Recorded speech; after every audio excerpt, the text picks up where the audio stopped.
A single text message.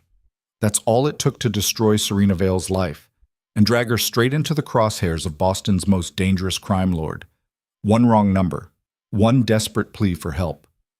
And suddenly, armed men surrounded her crumbling apartment while her feverish daughter slept in the next room. The man at her door wasn't the deadbeat father she'd texted.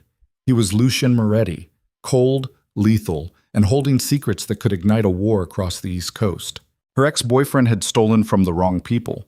Now Serena had two choices: trust the monster offering protection or wait for worse monsters to arrive. Tonight, everything changes. Stay with me until the end, hit that like button, and drop a comment telling me what city you're watching from. I want to see how far this story travels. The rain came down like punishment. Serena Vale pressed her forehead against the cold window glass and watched water streak through the grime, blurring the streetlights below into smudges of yellow and gray. South Boston never looked clean, but tonight it looked drowned, like the whole neighborhood had given up and let the ocean reclaim it. Behind her, Lila coughed. The sound cut through Serena's chest sharper than any knife. She turned from the window and crossed the cramped living room in 3 steps, kneeling beside the thrift store couch where her 5-year-old daughter lay curled beneath 2 blankets that weren't warm enough. Lila's cheeks burned red with fever. Her breathing came shallow and rapid. "Mama," Lila whispered, barely opening her eyes. "I'm here, baby." Serena brushed damp curls away from Lila's forehead, her fingers trembling. "I'm right here." But she wasn't really here. Not all of her. Half her mind was stuck on the pile of unpaid bills stacked on the kitchen counter, the eviction notice taped to the door, the pharmacy receipt for antibiotics she couldn't afford but bought anyway, maxing out a credit card that was already screaming. Damon was supposed to help. Damon had promised. Serena grabbed her phone from the couch armrest and stared at the screen. No messages, no calls. Nothing. Just the same silence he'd been giving her for 3 months straight while their daughter got sicker and the walls of this falling-apart apartment closed in tighter every single day. Her thumb hovered over his contact name. She'd texted him 6 times this week, called 11, left voicemails that started calm and ended with her voice cracking into something she hated hearing: desperation. Damon Cross. Charming smile. Easy lies. Father of her child in the worst mistake she'd ever made. Serena typed fast before she could talk herself out of it. "I need the money tonight. Lila's sick. I can't do this alone anymore. If you ever cared about her at all, prove it." She hit send. The message disappeared into the void. Serena dropped the phone onto the cushion and stood, wrapping her arms around herself. The apartment felt too small and too empty at the same time. Cracked plaster walls, a radiator that clanked but barely produced heat, a kitchen where half the cabinet doors hung crooked on broken hinges. This was what her life had become. 28 years old and completely out of moves. She walked to the window again, staring down at the rain-soaked street. A few cars passed, headlights cutting through the storm. Somewhere down the block, a dog barked. Normal sounds. Ordinary night. Then her phone buzzed. Serena's heart jumped. She spun around and grabbed it, expecting Damon's usual bullshit. Some excuse about being tight on cash or needing more time or how he'd make it up to her next week.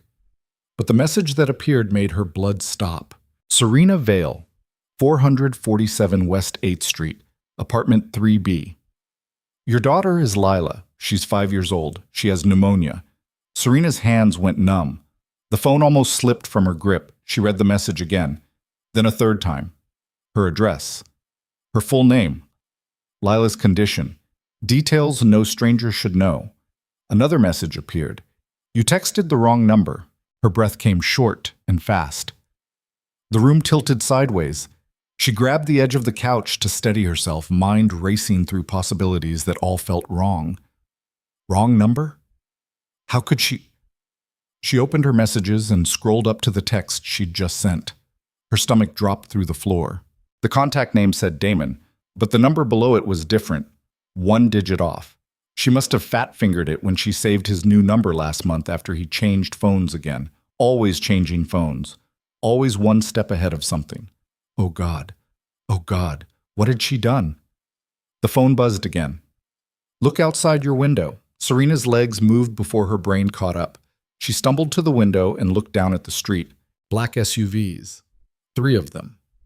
parked in a line along the curb directly below her building, engines running, headlights cutting through the rain. They hadn't been there 2 minutes ago. Her chest tightened.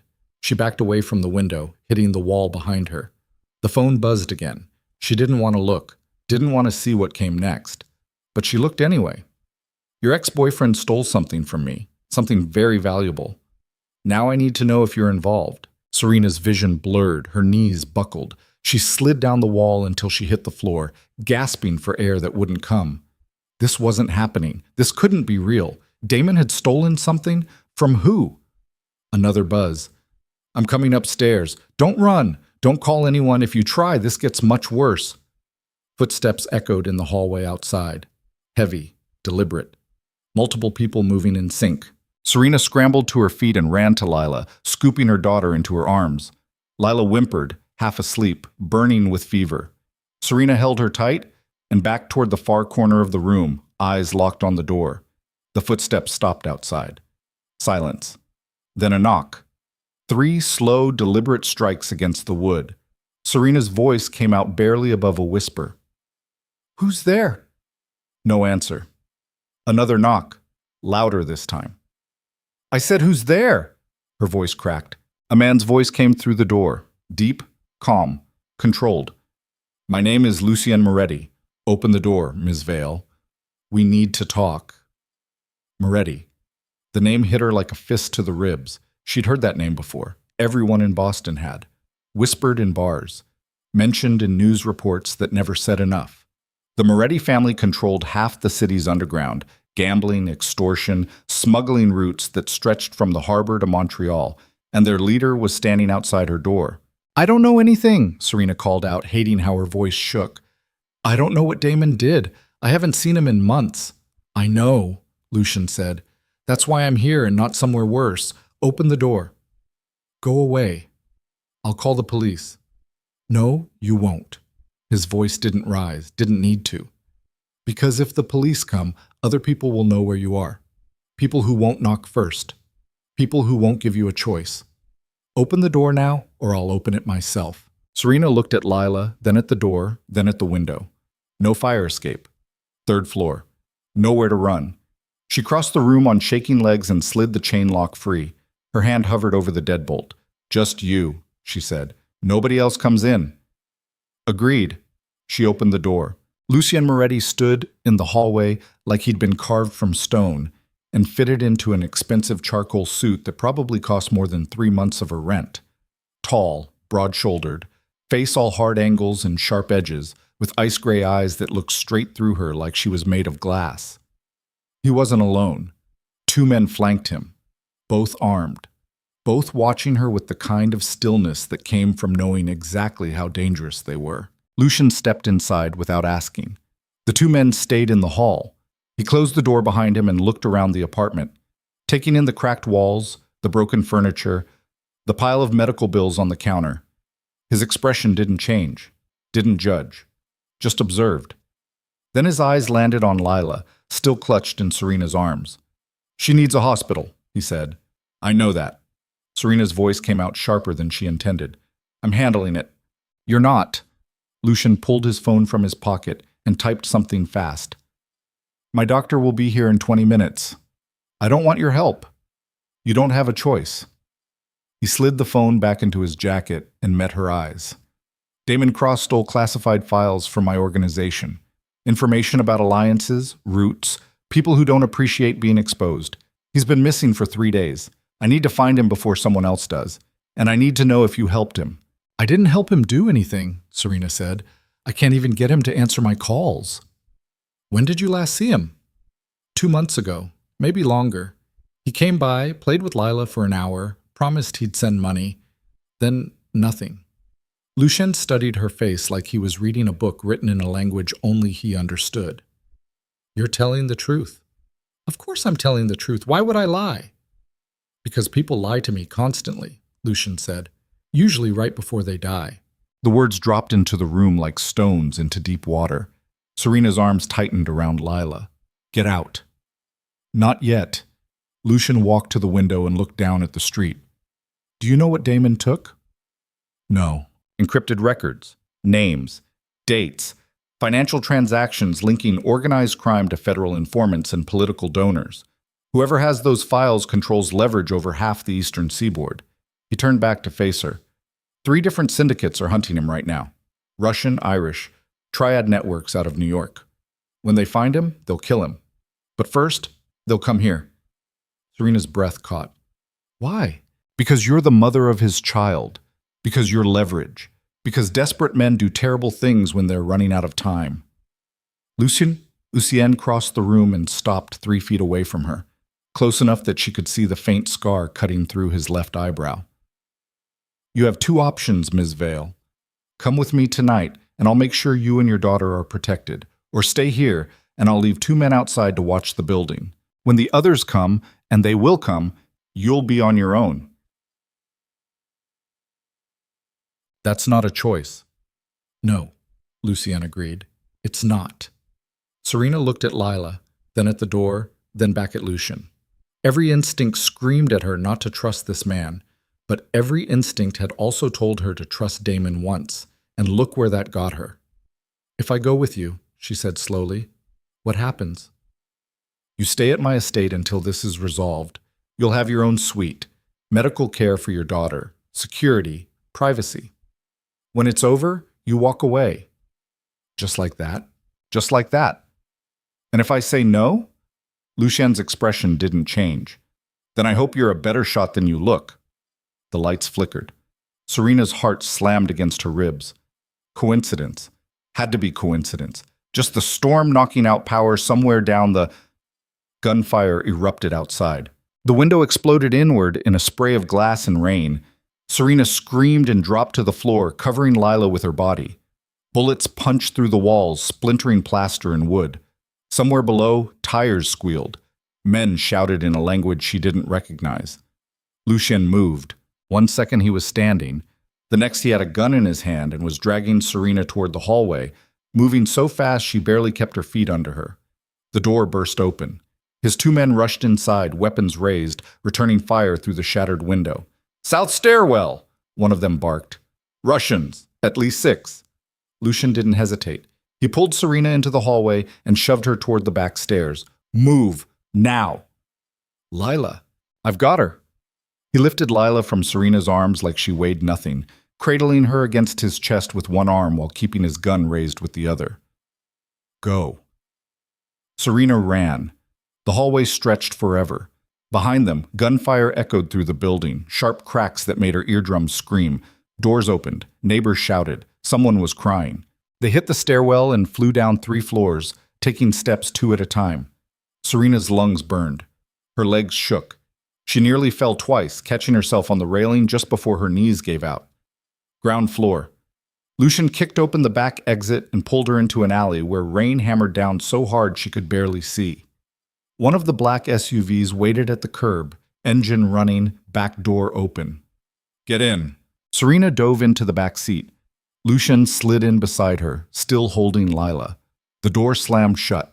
Tires screamed. The SUV launched forward, throwing her against the seat. Through the rear window, she saw muzzle flashes lighting up the alley behind them. Men in dark coats running. More gunfire.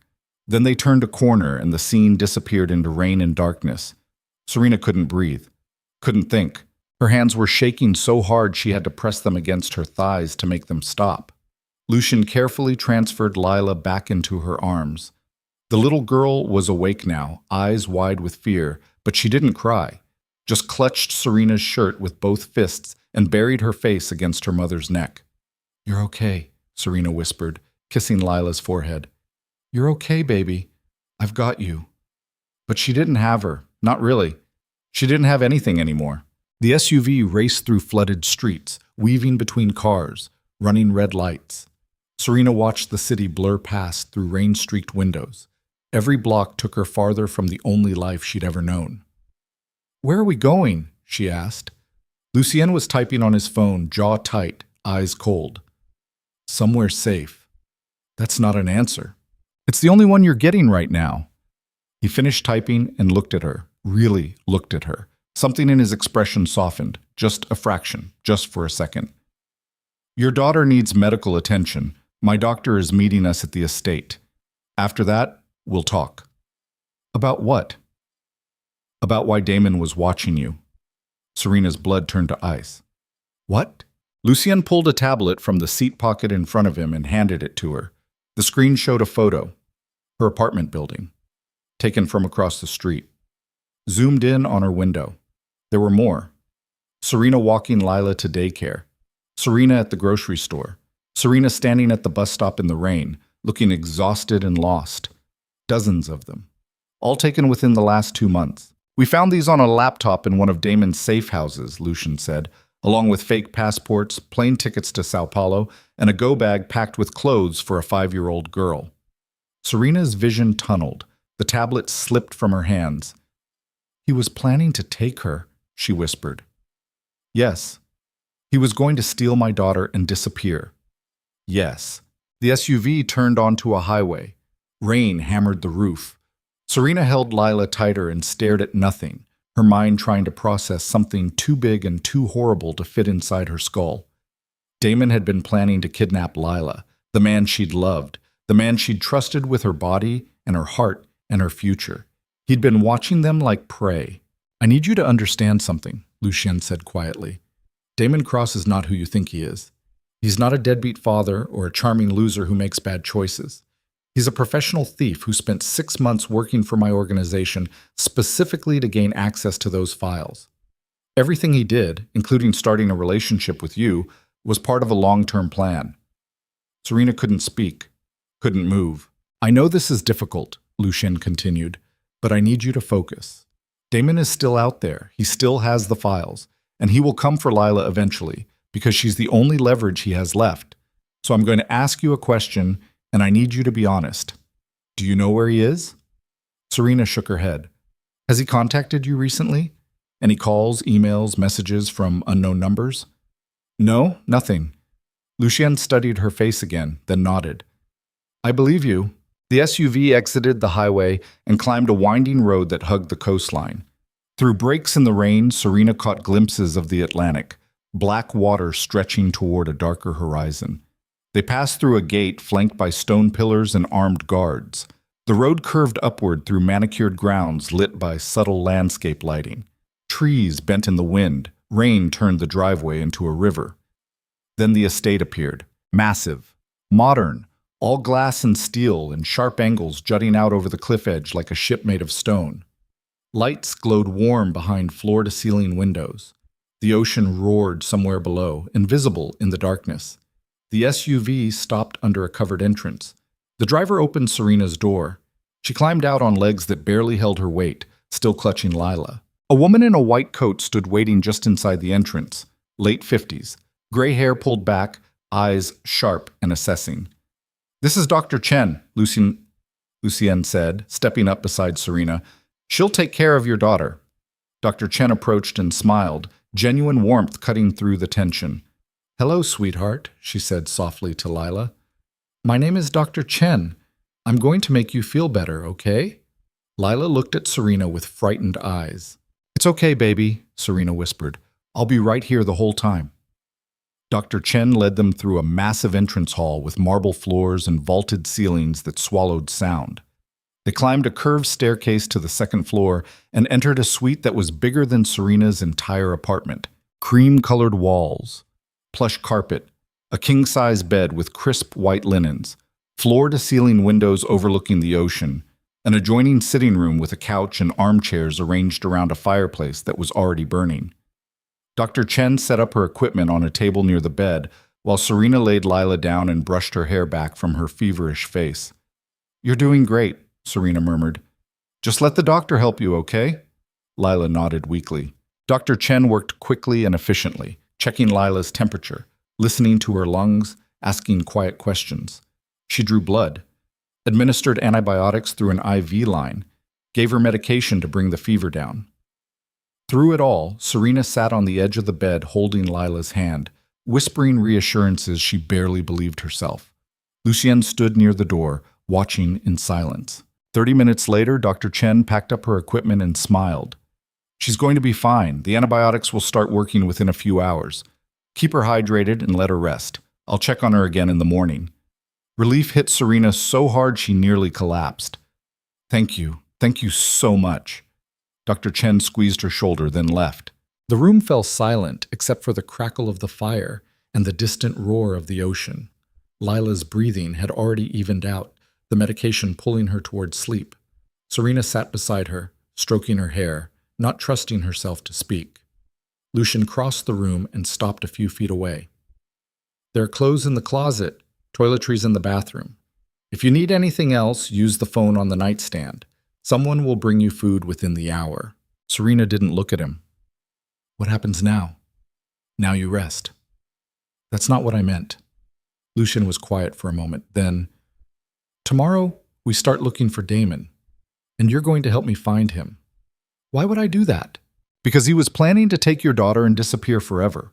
Because 3 different criminal organizations are hunting him, and eventually one of them will realize you're the fastest way to draw him out. Because the only way you and Lila walk away from this alive is if I find him first. He paused.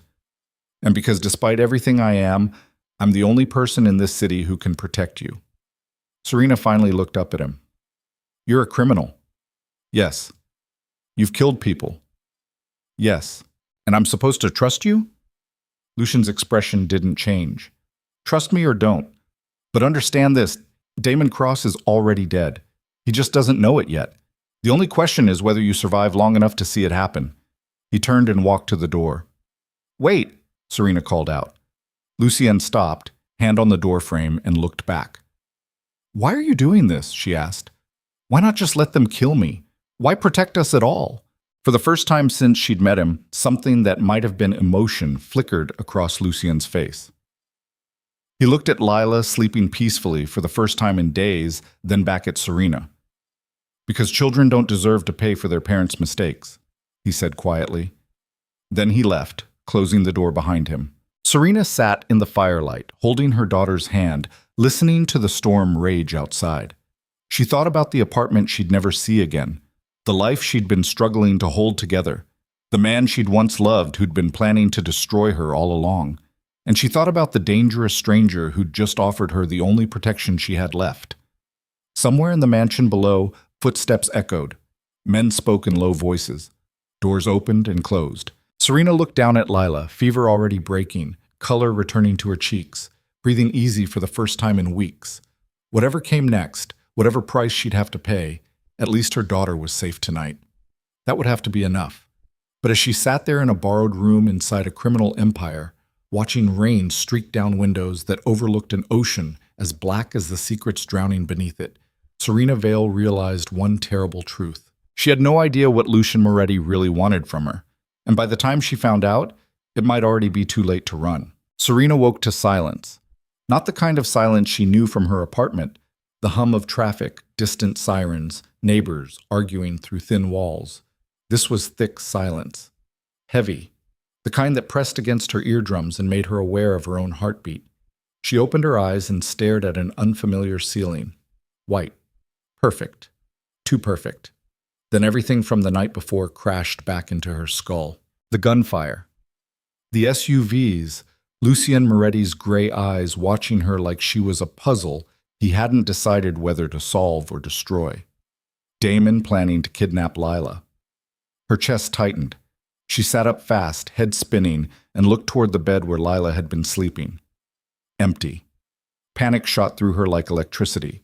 She threw off the covers and stumbled across the room, bare feet silent on plush carpet. Lila? No answer. The sitting room was empty. The bathroom door stood open. Nobody inside. Serena's breath came faster.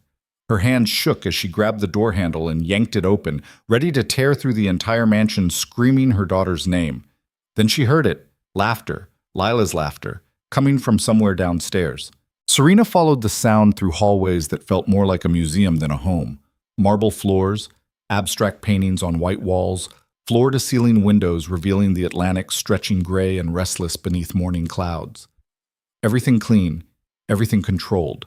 Nothing out of place. The laughter grew louder.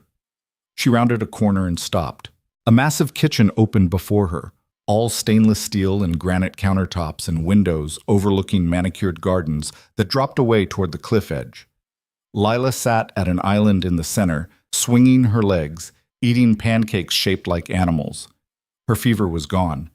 Color had returned to her cheeks. She looked healthier than she had in weeks. Standing at the stove, flipping pancakes with the kind of precision that suggested he'd done this before, was Lucien Moretti. He'd traded the charcoal suit for dark jeans and a black long-sleeve shirt that fit him like it had been tailored to every muscle. His sleeves were rolled to his elbows, revealing forearms marked with scars Serena hadn't noticed last night. He glanced up when she entered. "Good morning." Serena didn't move from the doorway. "What's going on?" "Breakfast." Lucian slid a pancake onto Lila's plate, this one shaped like an elephant. "Your daughter was hungry." "Mama, look!" Lila held up her fork, grinning. "Mr. Lucien made an elephant." "Mr. Lucien." Serena's stomach twisted.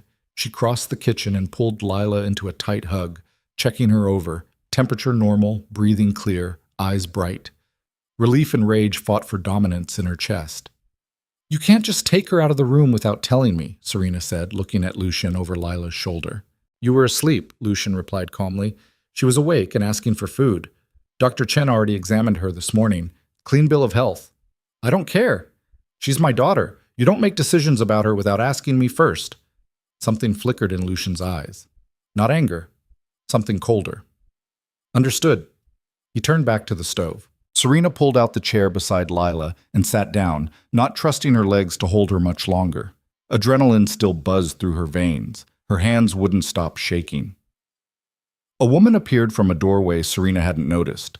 Older, gray hair pulled into a neat bun, wearing a simple black dress. She set a cup of coffee in front of Serena without being asked, then disappeared just as quietly. Serena wrapped both hands around the mug, absorbing the warmth. She hadn't realized how cold she was until now. Lila ate her pancakes, humming softly to herself, completely unaware of the tension filling the kitchen like smoke. Lucien plated 2 more pancakes and set them in front of Serena. "Eat." "I'm not hungry." "You're running on empty. Eat." "Don't tell me what to do." "Then collapse." Lucien leaned against the counter, arms crossed. "Either way, we need to talk, and I'd prefer you conscious for the conversation." Serena wanted to throw the plate at his head. Instead, she picked up her fork and took a bite, hating that the pancakes were perfect, fluffy, warm, exactly the right amount of sweetness. Lucien watched her for a moment, then looked at Lila. "When you're done eating, Maria is going to show you the library. There are books, toys, whatever you want." Lila's eyes went wide. "Really? Really? Can Mama come too?" "Later," Lucien said. "Right now, Mama and I need to have a grown-up conversation." Lila looked at Serena with those big, trusting eyes that made Serena's heart crack in half. "Is it okay, Mama?" No, nothing about this was okay. But what choice did she have? "It's fine, baby," Serena said, forcing a smile. "Go have fun. I'll come find you in a little bit." Maria reappeared like a ghost and extended her hand to Lila. "Come, little one. I'll show you the dollhouse." Lila hopped down from her chair and took Maria's hand, chattering excitedly as they left the kitchen. Her voice faded down the hallway, swallowed by the massive house. Then it was just Serena and Lucien. The silence stretched between them like a wire pulled too tight. Lucien poured himself coffee and sat down across from her. "How much did Damon tell you about his work?" "Nothing specific," Serena said. "He said he did consulting, security systems, corporate clients. I never pushed for details." "Because you didn't care? Or because he trained you not to ask?" The question landed like a slap. Serena's jaw tightened. "Because I was 23 and stupid and thought I was in love with someone who actually existed." Lucien nodded slowly. "When did you meet him?" 5 years ago, bar in Cambridge. He bought me a drink, told jokes that actually made me laugh. Seemed normal." She stared into her coffee. "We dated for 6 months before I got pregnant. He said all the right things, promised he'd be there. Then Lila was born, and suddenly he had excuses for everything. Work trips, late nights, emergencies that always came up at the worst times." "Did he ever bring people to your apartment?" "No." "Ever mention names, places, specific clients?" "No." "He kept everything separate, said it was safer that way." Serena looked up at Lucien. "I thought he meant safer for us. Turns out he just didn't want me knowing enough to become a problem." Lucien's expression didn't change, but something in his eyes shifted. Recognition, maybe, or understanding. Damon worked for me for 8 months, he said. Started as a courier, moved up to logistics, smart, reliable, good at staying invisible. Then 3 months ago, he accessed encrypted files he had no authorization to touch and disappeared the same night. What was in the files? Names, transactions, alliances between organizations that are supposed to hate each other, evidence of cooperation with federal agencies, proof that half the city's power structure is built on foundations that would collapse if exposed. Lucien drank his coffee. Whoever controls that information controls the leverage, and leverage is the only currency that matters in my world. Serena pushed her plate away, appetite gone. So what do you want from me? I want you to help me find him. How? I already told you. I don't know where he is. But he'll contact you eventually, Lucien said, because he still thinks he can use Lila to disappear. He still thinks you're vulnerable enough to manipulate. I'm not going to use my daughter as bait. You won't have to. Lucien leaned forward, elbows on the counter. We're going to make him think you're exactly where he wants you. Alone, desperate, reachable. And when he comes for her, I'll be waiting. Serena's hands clenched into fists. And if something goes wrong, if he gets past your men, if Lila gets hurt, she won't. You can't promise that. Yes, Lucien said quietly. I can. The certainty in his voice should have felt arrogant. Instead, it felt like bedrock, solid, immovable, absolute. Serena wanted to trust it. That terrified her more than anything else. What if I say no? She asked. Then you stay here under protection until this is resolved another way, which means Damon stays missing, other people keep hunting him, and eventually someone decides you're worth more as a corpse than a witness. Lucien's eyes never left hers. There's no version of this where you walk away clean, Ms. Vale. The only question is whether you take control of what happens next, or let someone else decide for you. Serena's throat tightened. She thought about the apartment she'd never see again, the life that had been barely holding together before it shattered completely. The choices that had led her here, every bad decision stacked on top of the last until the weight crushed everything beneath it. If I do this, she said slowly, I want your word that Lila stays safe, no matter what happens to me. Lucien studied her face for a long moment. Then he extended his hand across the counter. You have it. Serena looked at his hand, scarred knuckles, calluses that came from violence, not labor.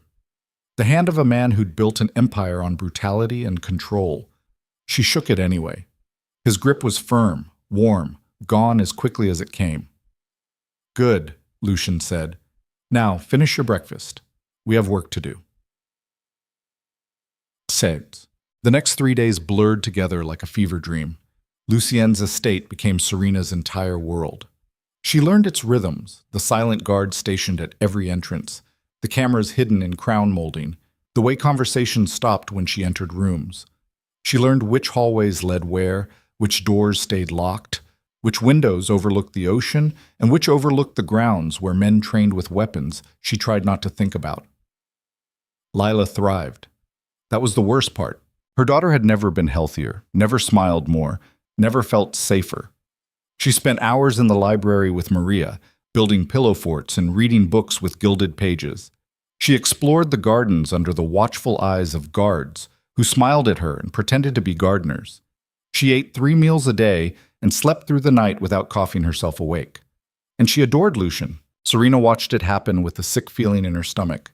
The way Lila's face lit up when Lucien entered a room. The way she saved her best drawings to show him at dinner. The way she asked him to read her bedtime stories in that deep, steady voice that somehow made even children's books sound like something worth listening to. Lucien never refused. That was what broke Serena's heart. She'd watch him sit on the edge of Lila's bed, reading about dragons or princesses or talking animals, and she'd see something in his expression that didn't fit the man she knew he was. Something gentle, something almost human. Then he'd leave the room and become cold stone again. On the 3rd night, Serena found him in his study, a dark-paneled room lined with bookshelves and dominated by a desk that looked like it weighed more than her car. He sat behind it, reading something on a tablet, a glass of whiskey untouched at his elbow. He looked up when she entered. She asleep? Finally, Serena said. She made me read the dragon book twice.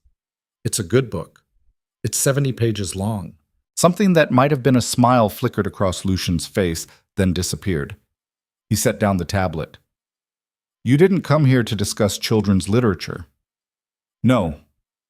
Serena closed the door and crossed the room, stopping in front of his desk. I came to ask you something. Ask? Why are you so good with her? Lucien's expression went carefully blank. I'm not following. Yes, you are. Serena leaned against the desk. You make her breakfast, you read to her, you answer her questions like they actually matter. Men like you don't do that, not unless there's a reason. Maybe I just don't like seeing children suffer. It's more than that. Lucian picked up his whiskey and drank half of it in one swallow. You should go to bed, Ms. Vale. Stop deflecting. Stop pushing. I'm trusting you with my daughter's life, Serena said, voice rising. I deserve to know why you actually care whether she lives or dies. The glass hit the desk hard enough to make her flinch. Lucian stood, and for the first time since she'd met him, real emotion cracked through his control. Not anger, something rawer, something that looked like pain. You want to know why? His voice came out low and dangerous. Because I had a sister once. She was 6 years old, sweet, innocent. Thought the world was full of good people who'd protect her. Then my father got himself killed over a territory dispute, and the people who wanted him dead decided his children were loose ends. Serena's breath caught. They came for us in the middle of the night, Lucian continued. I was 14, old enough to fight, old enough to kill 2 of them before they got me down, not old enough to save her. His jaw clenched. They made me watch while they... He stopped. The silence that followed felt like a physical presence in the room. When Lucien spoke again, his voice had gone flat, empty. I've spent 20 years making sure that never happens to another child in my city. So yes, Ms. Vale, I'm good with your daughter because I remember what happens when men like me aren't. Serena couldn't move, couldn't breathe. She'd wanted an answer, and he'd given her one that carved straight through her chest. I'm sorry, she whispered. Don't be. Lucien sat back down and picked up his tablet like the conversation had never happened. It was a long time ago. But it wasn't. Serena could see that now. It was yesterday. It was every single day for the last 20 years, written in every scar, hidden behind every cold expression, buried so deep he probably thought nobody could see it anymore. She turned to leave. Serena. She stopped at the door and looked back. Lucian's eyes met hers across the dark room. Your daughter is safe here. Whatever happens with Damon, whatever choice you have to make, Lila walks away from this untouched. I give you my word. Why should I believe you? Because I've never broken a promise to a child, Lucian said quietly. And I'm not starting now. Serena left without another word. She went back to her suite and stood at the window, staring out at the ocean. The water looked black under the clouded sky. Waves crashed against the rocks below, relentless and unstoppable. Somewhere out there, Damon was running, planning, waiting for his moment to strike. And Serena was standing in the home of a man who'd turned his childhood trauma into an empire built on violence and control. She should be terrified. Instead, she felt something worse. She felt safe. But the call came on the 4th morning. Serena was in the library with Lila when Lucian appeared in the doorway, phone in hand, expression unreadable. It's him, he said. Serena's heart stopped. What? Damon. He just called your old number, left a voicemail. Lucian held out the phone.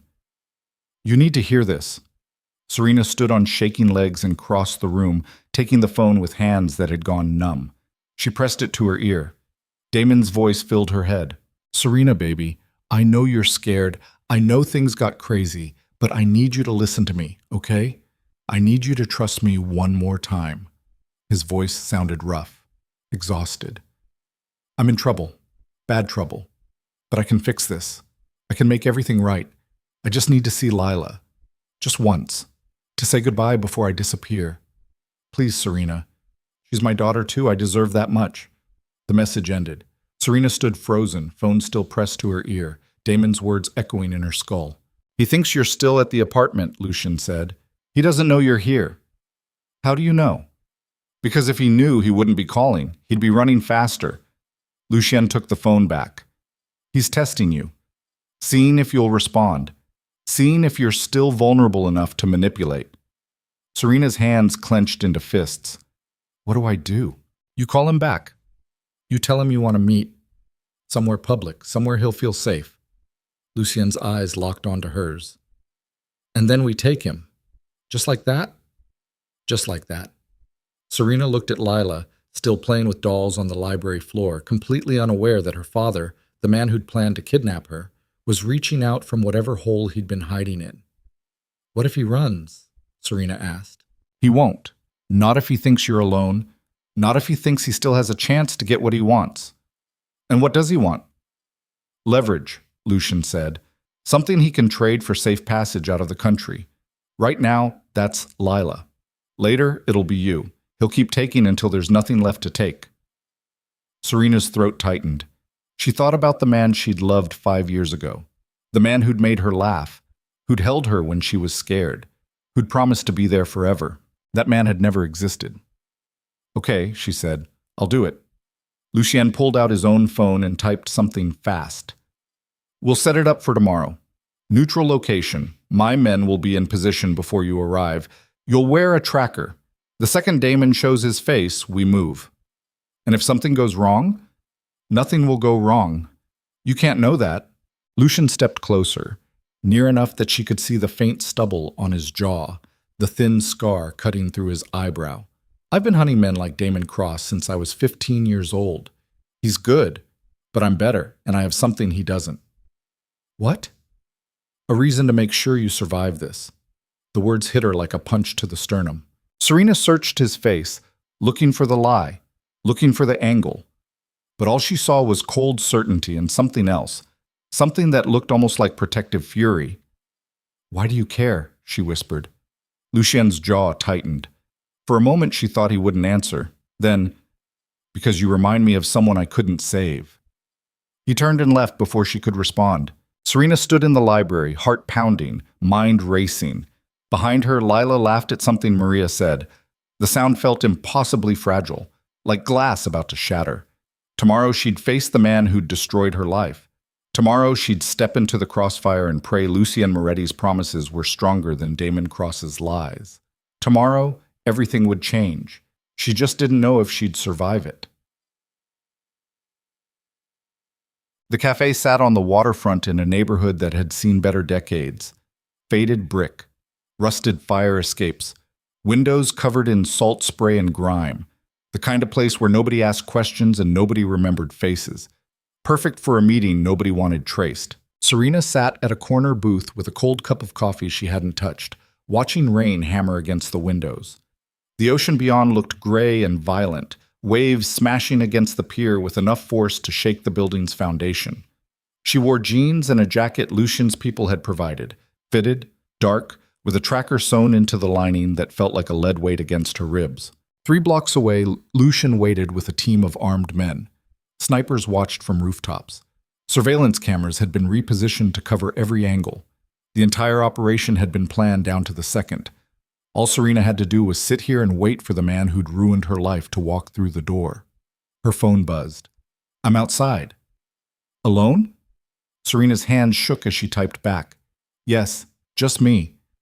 3 minutes passed, then the door opened. Damon Cross stepped inside, and Serena's heart fractured all over again. He looked terrible, hollow-eyed, unshaven, wearing clothes that hung loose on a frame that had lost too much weight too fast. But beneath the exhaustion, she could still see the man she'd fallen in love with. The charm, the smile, the easy confidence that had made her believe anything was possible. He spotted her and crossed the cafe, sliding into the booth across from her like they were just 2 old friends meeting for coffee. Hey, baby, he said softly. Serena's voice came out flat. Don't call me that. Damon flinched. I deserve that.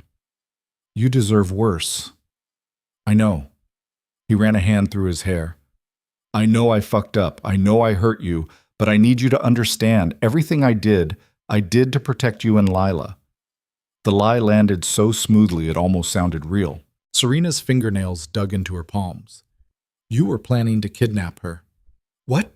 No, God, no. Who told you that? I saw the photos, Damon. the passports, the plane tickets. His expression shifted, just a flicker, just for a second, calculation replacing surprise. Those weren't... Serena, you don't understand.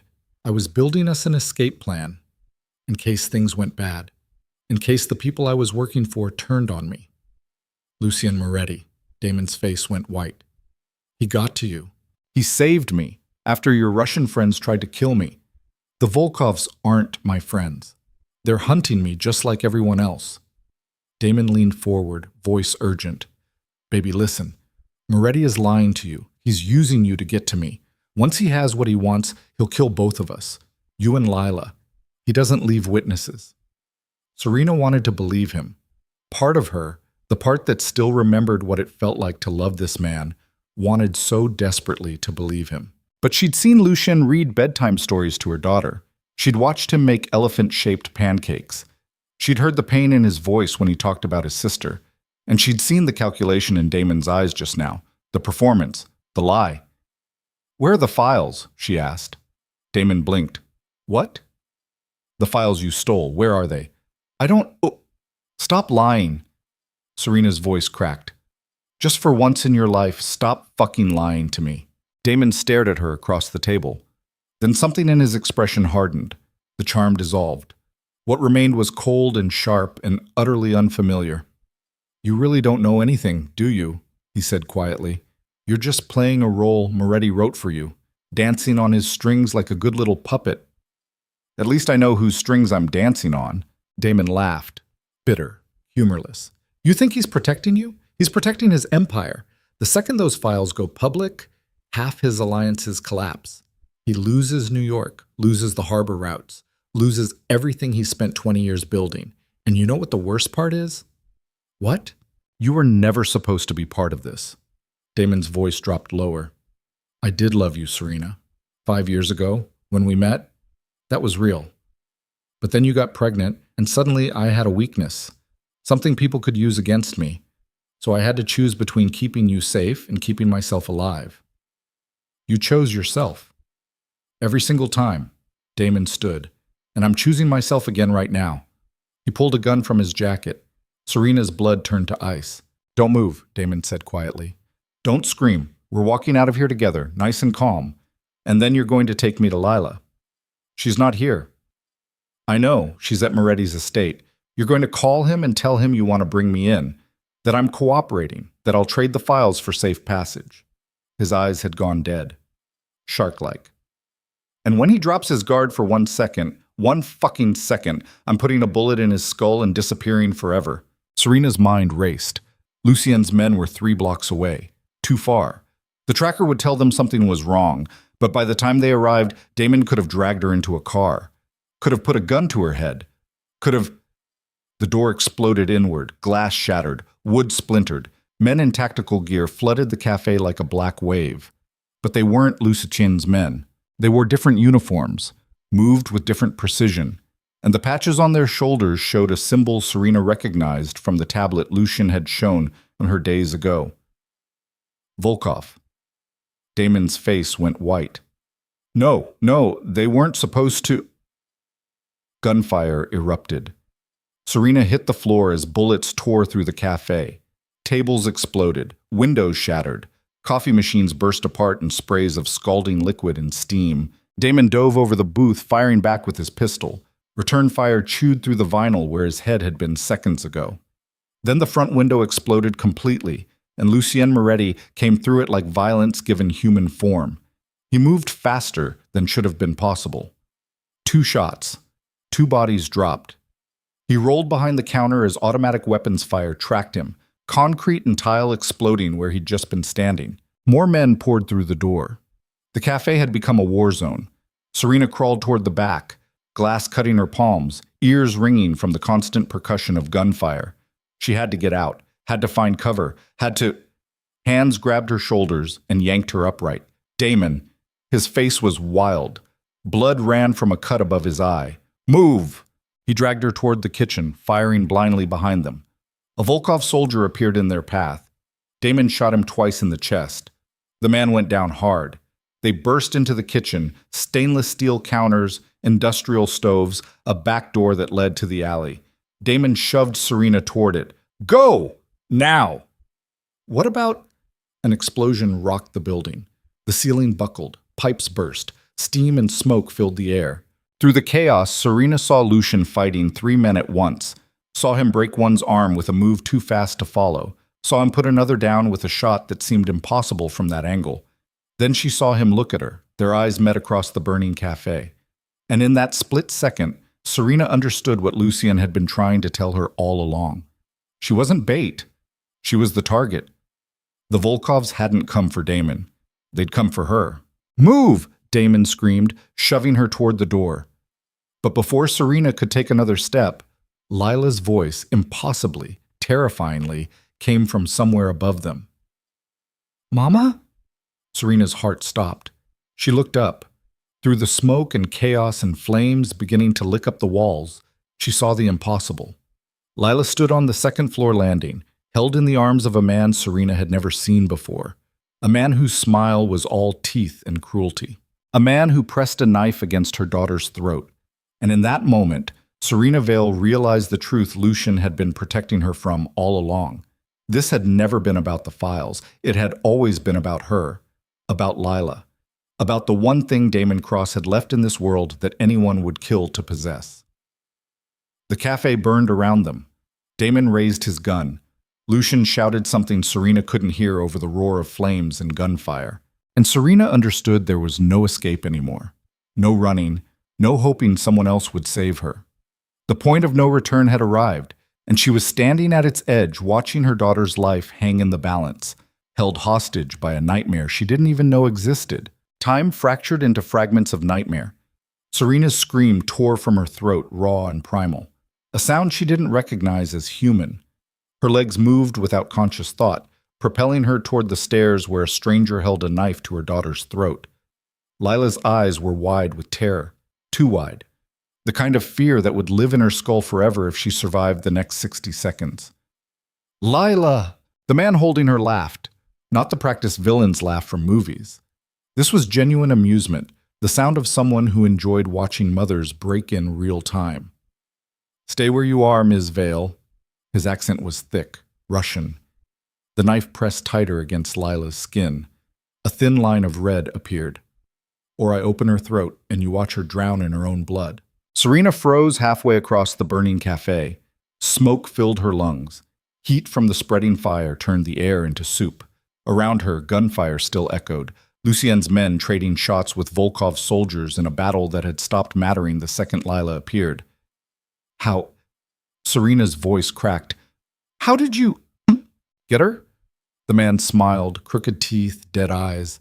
Your boyfriend Damon is not so good at covering his tracks.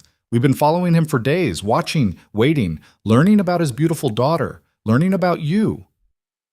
Damon. Serena spun toward where he'd been standing seconds ago. He was gone. The back door hung open, rain and darkness beyond it. He'd run the moment Lila appeared, abandoned her again, abandoned them both. Fresh rage detonated in Serena's chest so violently she thought her ribs would crack from the pressure. Let her go. Serena's hands shook. Her whole body shook.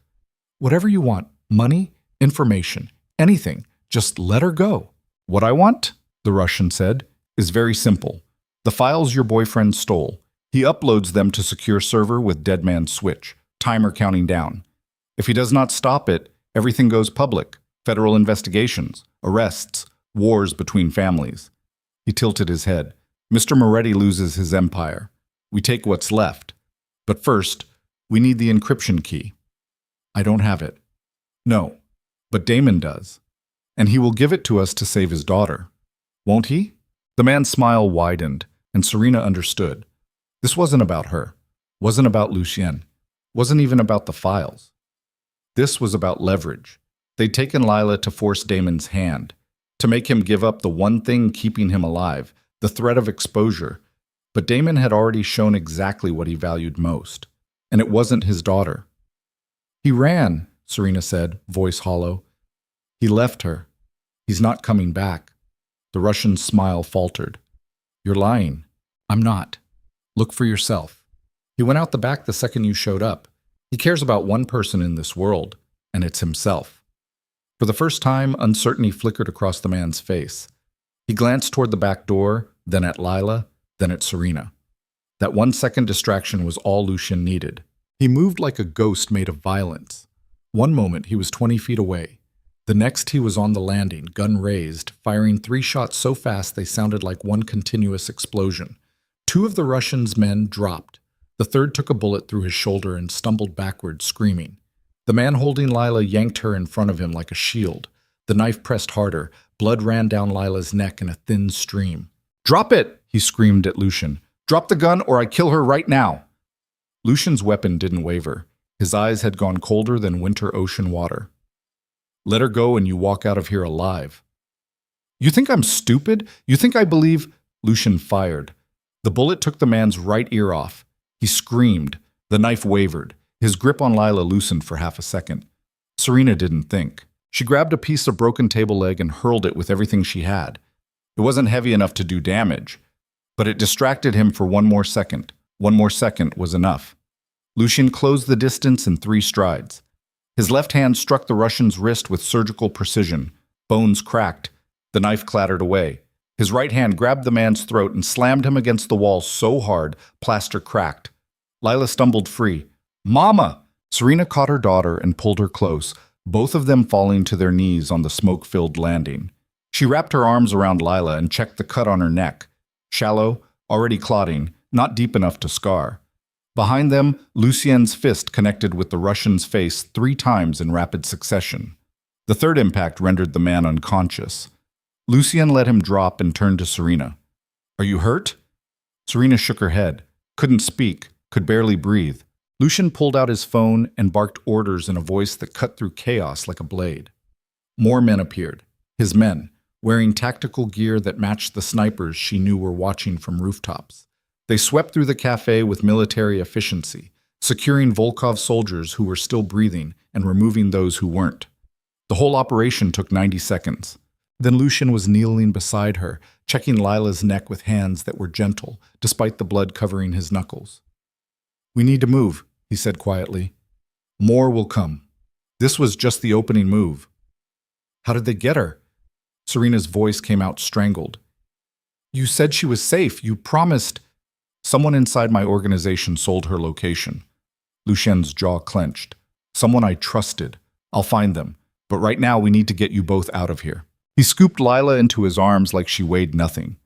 The little girl didn't protest, just buried her face against his shoulder and started crying, deep, shaking sobs that tore pieces out of Serena's soul.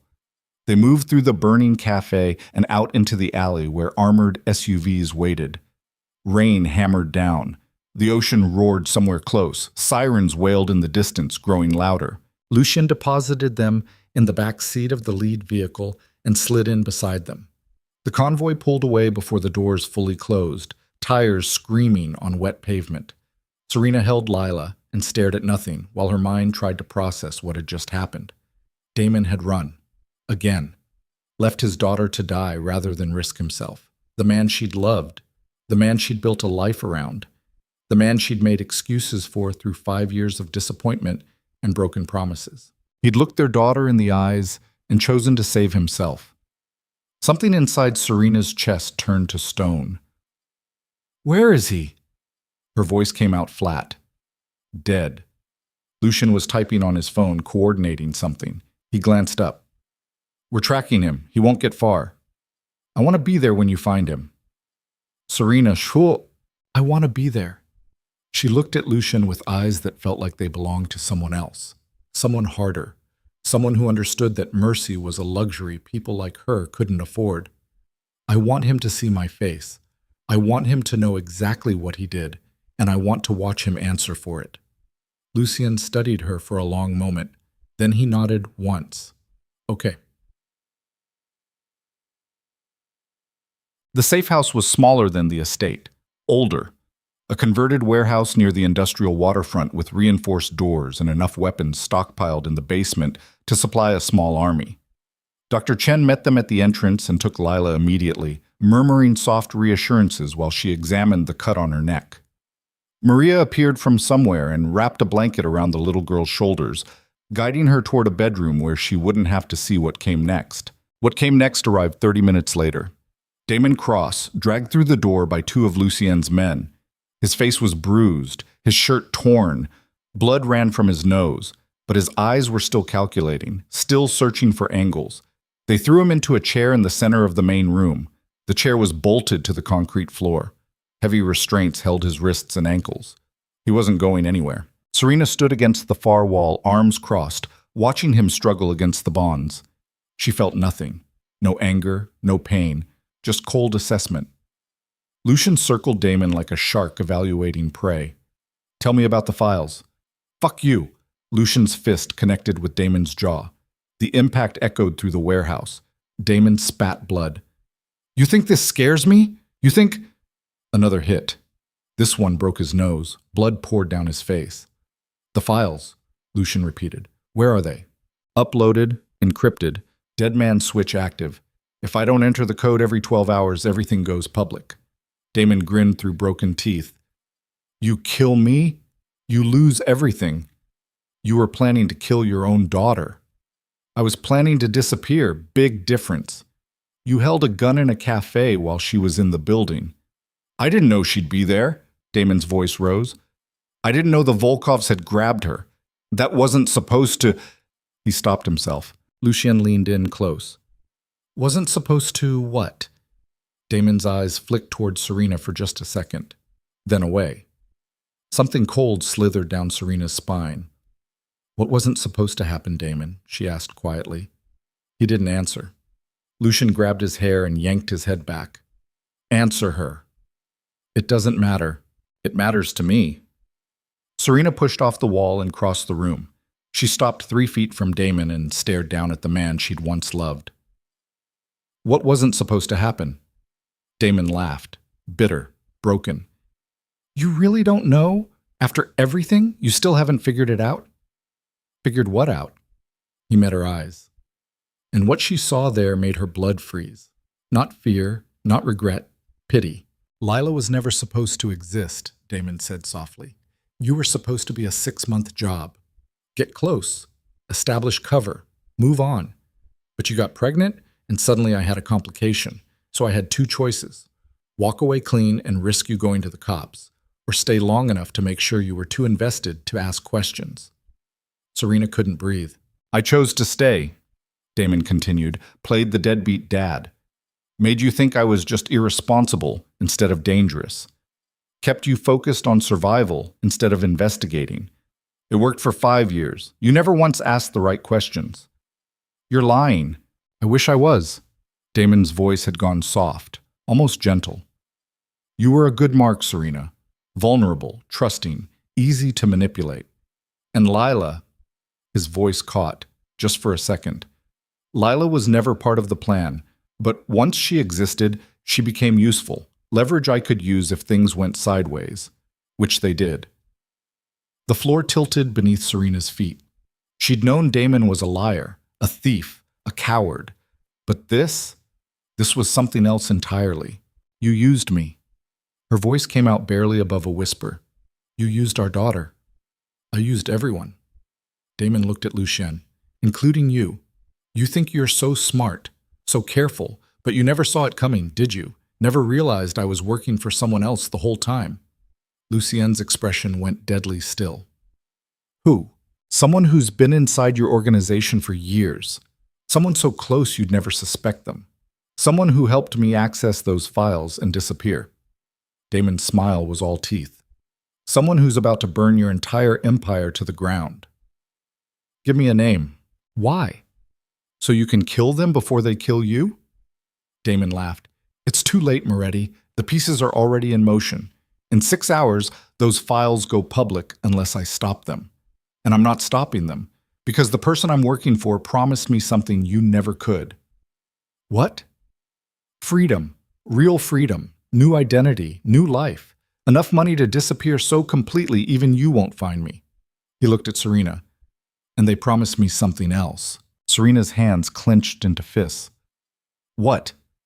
"They promised I could take Lila with me." The words landed like bullets. Serena moved before conscious thought engaged.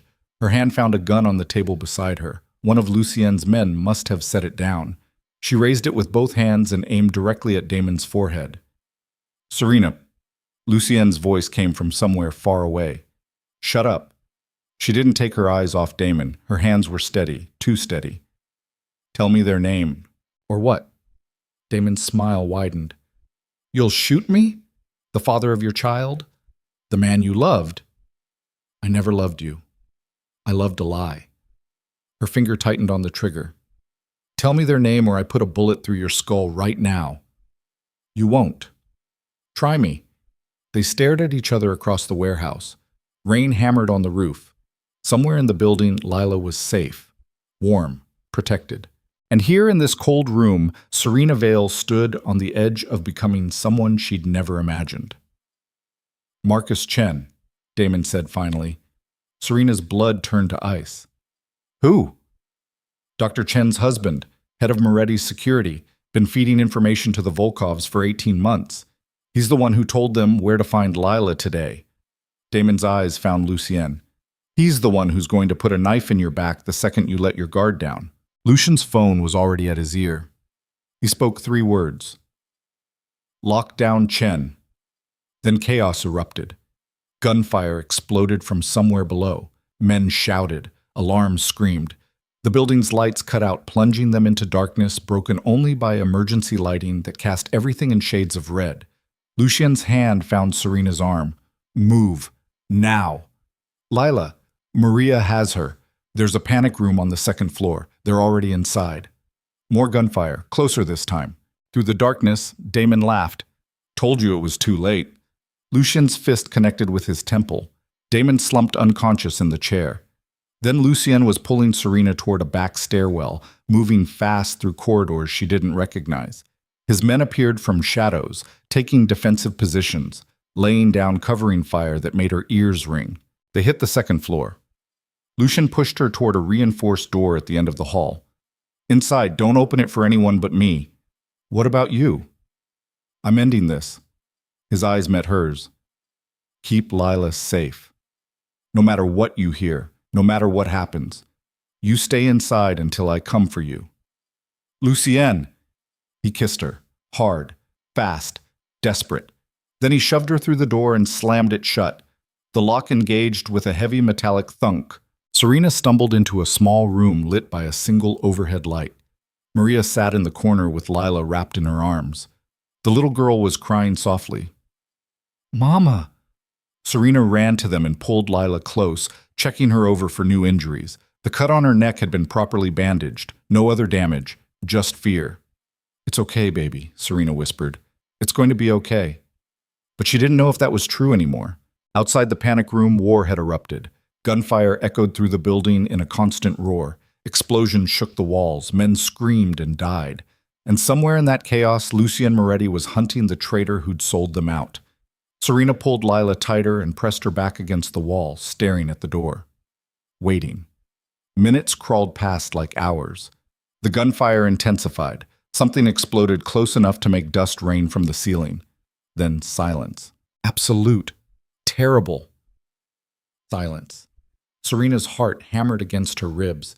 She couldn't breathe, couldn't think, could only listen to that awful quiet and imagine all the ways Lucien might be lying dead somewhere in the darkness. Footsteps approached the door, slow, deliberate, a single person. The lock disengaged, the door swung open. Dr. Chen stood in the doorway. But something was wrong. Her expression was all wrong. The warmth Serena had seen before had vanished, replaced by something cold and calculating, and she was holding a gun. I'm so sorry, Dr. Chen said softly, but I need you to come with me, all of you. Maria started to stand. Dr. Chen shot her. The sound was impossibly loud in the small space. Maria collapsed against the wall, blood spreading across her shirt, eyes going wide with shock. Lila screamed. Serena grabbed her daughter and backed into the corner, putting herself between Lila and the gun. Don't, please. She's just a child. I know. Dr. Chen's hand didn't shake. And I don't want to hurt her. But my husband and I have spent 2 years building an exit strategy from this life. 2 years watching Lucien Moretti destroy people for profit while pretending to be noble. 2 years waiting for the right moment to take everything he's built and burn it to ash. She stepped into the room. Those files are our ticket out, and you're our insurance policy. Lucien will kill you. Lucien is already dead. Dr. Chen's smile was sad, almost pitiful. Marcus put 3 bullets in his chest 4 minutes ago. It's over, Serena. The only question now is whether you and Lila survive what comes next. The words hit like physical blows. Lucien dead, killed by someone he trusted. Serena's vision blurred, her legs threatened to buckle. But Lila was pressed against her back, crying, terrified, needing her mother to be strong. So Serena forced herself to stand straight, forced herself to meet Dr. Chen's eyes. What do you want? Damon's encryption key. He'll give it to save Lila. Then we disappear, the files stay buried, and you get to raise your daughter far away from all of this. Dr. Chen gestured with the gun. Or you resist, and I kill you both right here. Your choice. It wasn't a choice. It had never been a choice. Serena took Lila's hand and stepped forward, walking toward the woman who'd healed her daughter just days ago. The woman who was now pointing a gun at them both. They moved through corridors painted red by emergency lighting. Bodies littered the floor, some Lucien's men, some wearing Volkov colors, all dead. The warehouse had become a tomb. Dr. Chen guided them down to the main room where Damon still sat bound to the chair. He was conscious now, blood crusted on his face, eyes tracking them as they entered. About time, he said. Marcus Chen stood beside him, tall, graying hair, the same kind eyes Serena remembered from the estate. Except now those eyes were flat, dead. He held a tablet. The encryption key, now. Damon rattled off a 16-digit code. Marcus typed it in, checked something on the screen, nodded. Transfers complete. Dead man's switch disabled. Files are secure. Good. Dr. Chen lowered her weapon slightly. Untie him. We're leaving.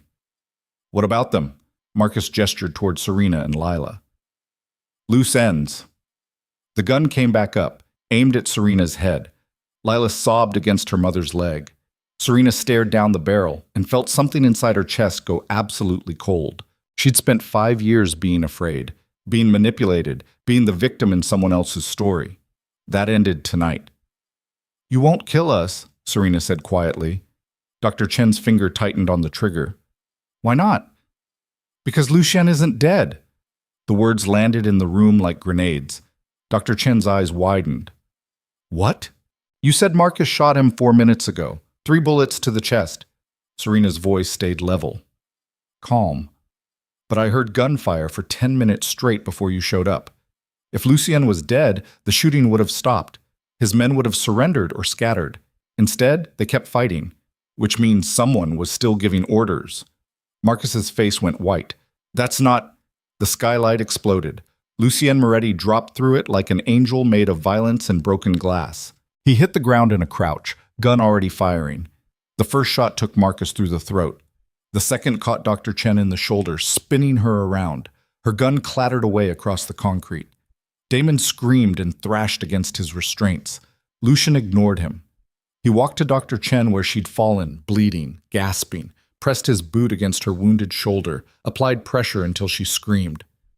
Who else? His voice was ice. Who else is compromised? Go to hell. Lucien's boot pressed harder. Last chance.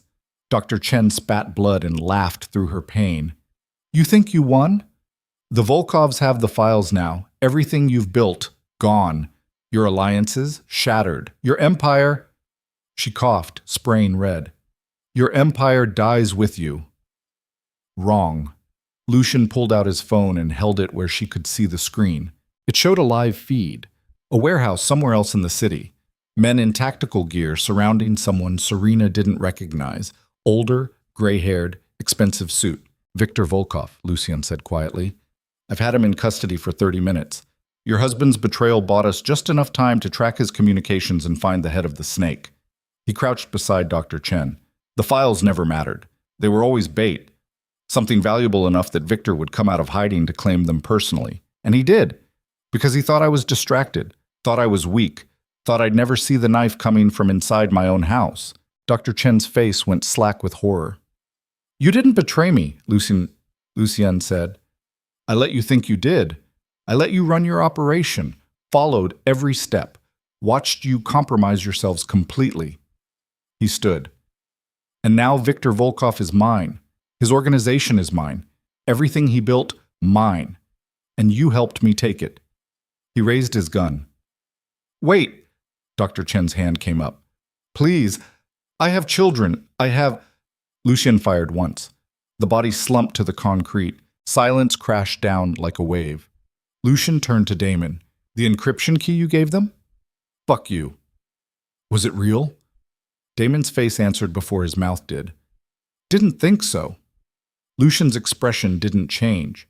You gave them a fake code, which means the dead man's switch is still active, which means He checked his watch. 4 hours and 12 minutes. Those files go public unless someone stops them. And the only person who knows the real code is you. Damon's eyes went wide. You can't. I can. And I will. Lucien crouched in front of him. You were going to let your daughter die. You were going to run. You were going to betray everyone stupid enough to trust you. So here's what happens next. You give me the real encryption key, and in exchange, I let you live. What's to stop me from lying again? Nothing.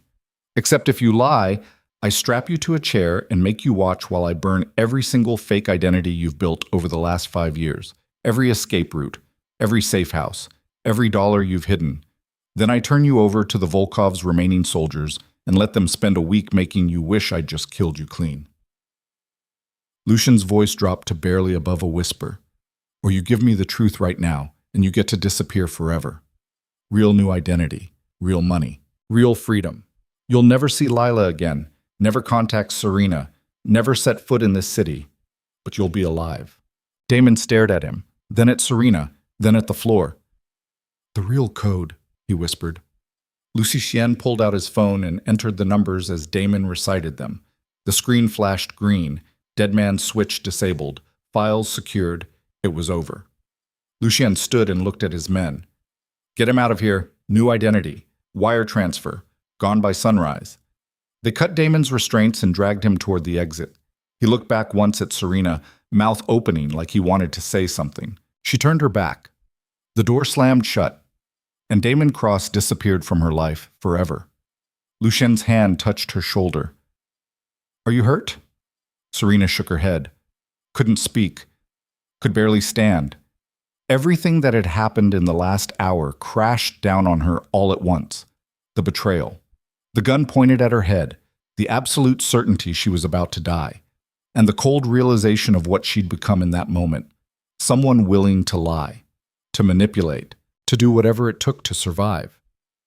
She'd looked death in the eye and played her last card with a steady voice and calculated words. When had she learned to do that?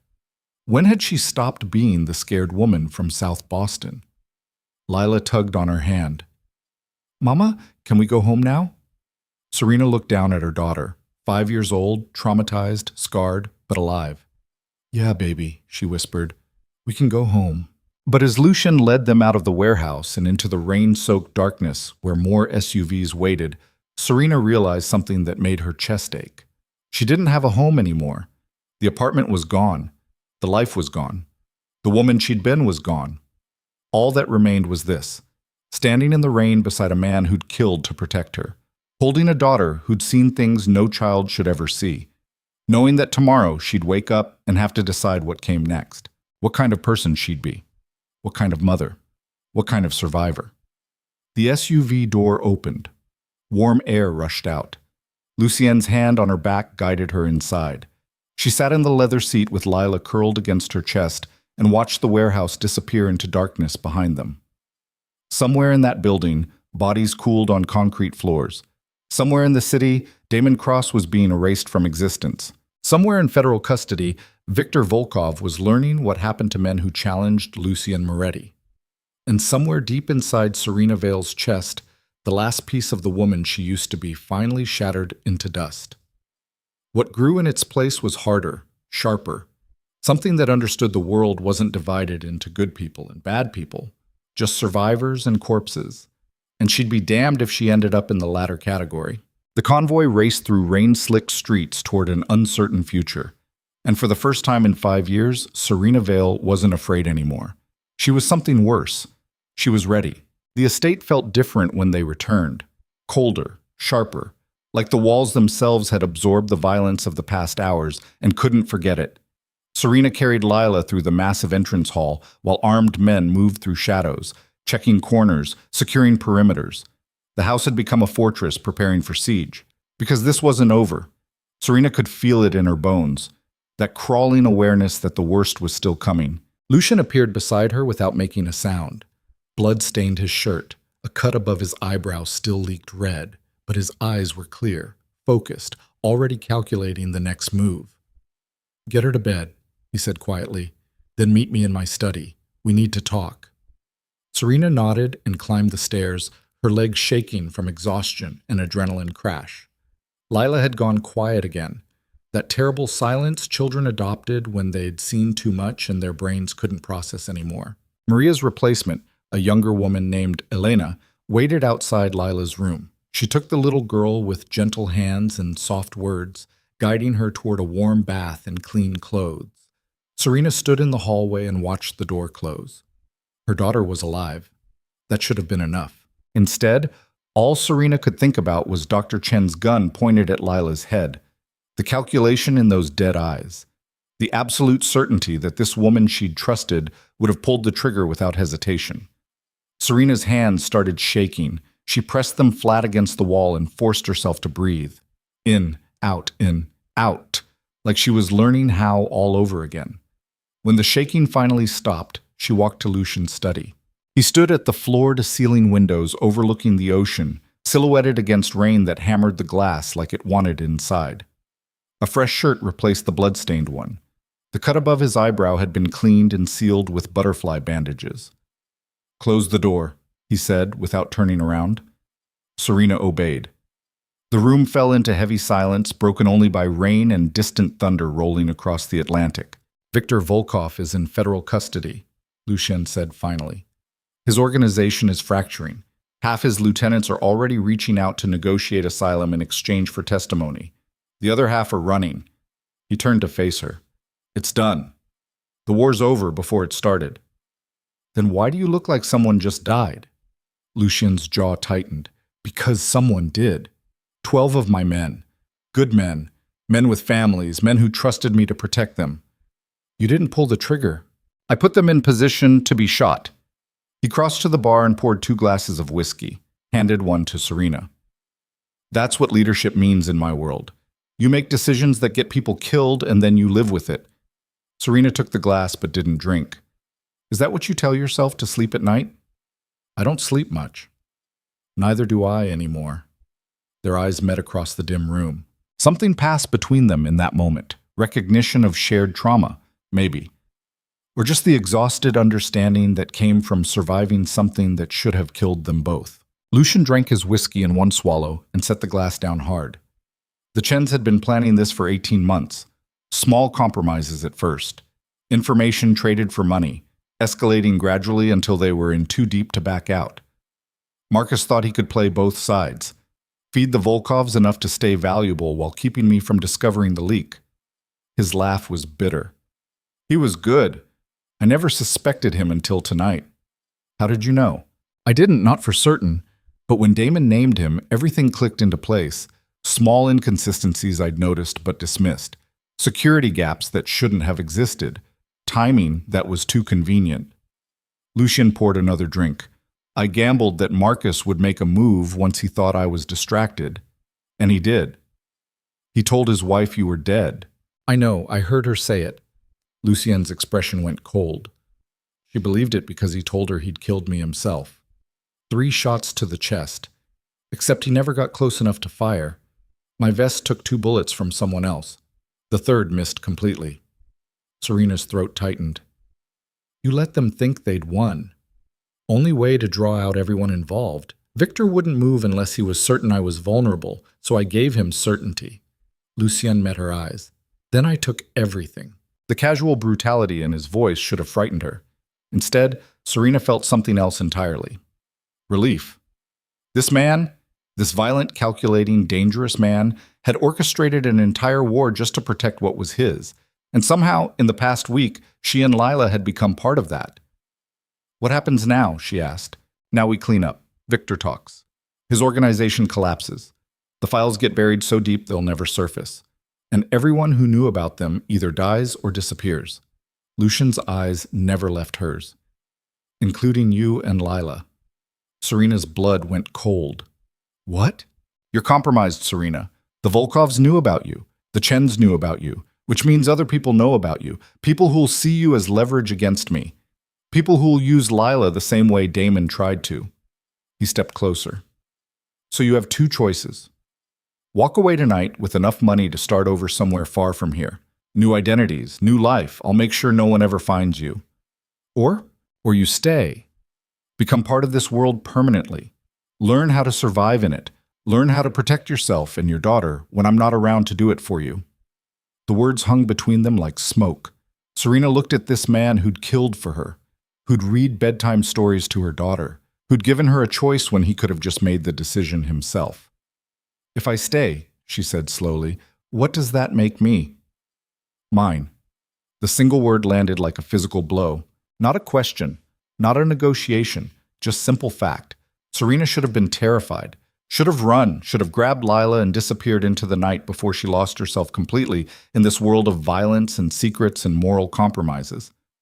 But she was so tired of running, so tired of being afraid, so tired of letting other people decide who she was and what she was worth.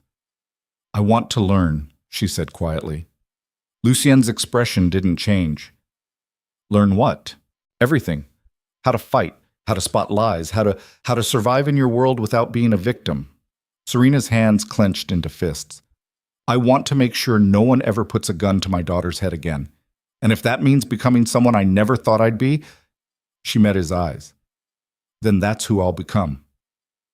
For the first time since she'd met him, genuine emotion flickered across Lucien's face. Respect, maybe. Or something darker. Training starts tomorrow, he said. It won't be easy. Nothing about the past week has been easy. This will be worse. You'll hurt. You'll fail. You'll want to quit 100 times. He stepped close enough that she could see the faint scars marking his knuckles. But if you survive it, you'll never be helpless again. I'm not helpless now. No, Lucien agreed. You're not. His hand came up and cupped her face, rough palm against her cheek, calluses catching on her skin. She should have pulled away, should have maintained distance, should have remembered that this man was a criminal who'd built an empire on other people's suffering. But his touch was warm, and she was so cold. She leaned into it without thinking. Lucien's thumb traced the line of her jaw. His eyes searched her face like he was memorizing every detail. You're sure about this? No, but I'm doing it anyway. He kissed her. Not gentle, not tentative, hard and desperate and tasting like whiskey and violence and something that felt dangerously close to need. Serena kissed him back with 5 years of rage and fear and loneliness pouring through her like fire. Her hands fisted in his shirt, his arms locked around her waist. They crashed against the desk, scattering papers, knocking over the whiskey bottle. Neither of them cared. For 30 seconds, the world narrowed to just this: heat and pressure, and the feeling of being wanted instead of used. Then Lucy Tien pulled back, breathing hard, forehead pressed against hers. Not like this, he said roughly. Not when you're running on adrenaline and making decisions you might regret in the morning. Serena's laugh came out broken. You think I'll regret this? I think you've been through hell tonight. I think you're looking for something to hold on to. And I think you deserve better than a man who will eventually get you killed just by standing too close. That's my choice to make. Not tonight, it isn't. Lucien stepped back, putting distance between them. Get some sleep, Serena. Tomorrow starts early. He walked to the door and held it open. Serena stared at him for a long moment. Then she left without another word. She went to her suite and stood under a scalding shower until her skin turned red and the water ran cold. Then she climbed into bed and stared at the ceiling, mind racing too fast for sleep to catch. Somewhere in this massive house, Lila was dreaming. Somewhere in the city, bodies were being cleaned up and witnesses were being silenced. Somewhere in a federal holding cell, Viktor Volkov was realizing his empire had died in a single night. And here in this borrowed room, Serena Vale was becoming someone new, someone harder, someone dangerous, someone who understood that survival meant accepting the darkness instead of fighting it.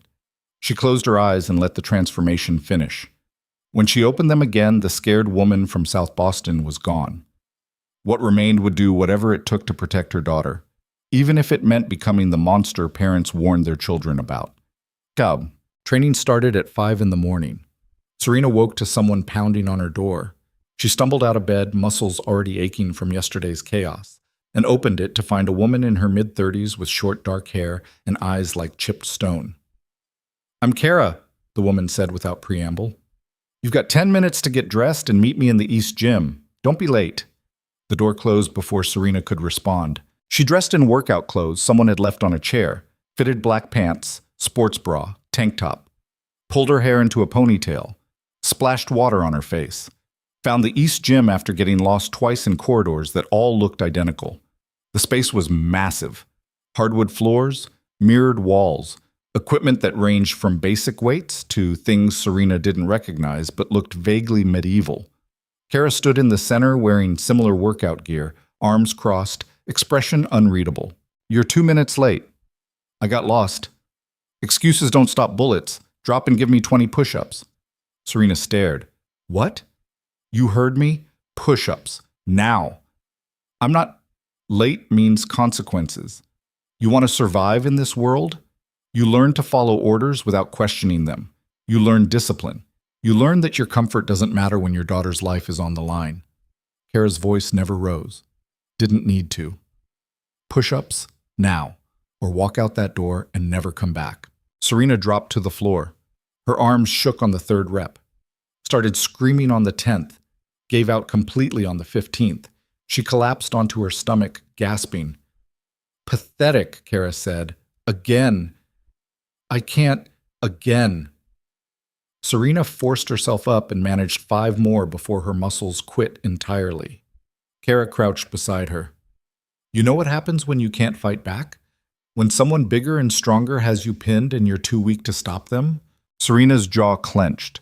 She thought about the Russian holding a knife to Lila's throat, about Dr. Chen's gun, about 5 years of feeling powerless while Damon destroyed her life piece by piece.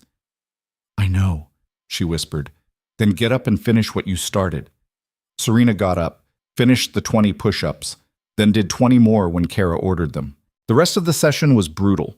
Kara taught her how to throw a punch without breaking her thumb, how to use her opponent's weight against them, how to spot vulnerabilities, how to move fast and strike hard and never hesitate when violence became necessary. By the end, Serena could barely stand. Sweat soaked through her clothes. Bruises were already forming where Kara had demonstrated techniques by actually hitting her, not hard enough to cause real damage, but hard enough that Serena would remember every single lesson. "Better," Kara said as Serena collapsed against the wall. "You've got raw anger, that's useful, but anger without control just gets you killed. We'll work on discipline tomorrow." Tomorrow. Every morning, 5 a.m. Don't be late. Kara tossed her a water bottle. "Clean yourself up. Lucien wants to see you at 8. She left. Serena sat on the gym floor drinking water and trying to remember how to breathe. This was day 1. She had no idea how many days would come after, but she'd survive every single one, no matter what it cost.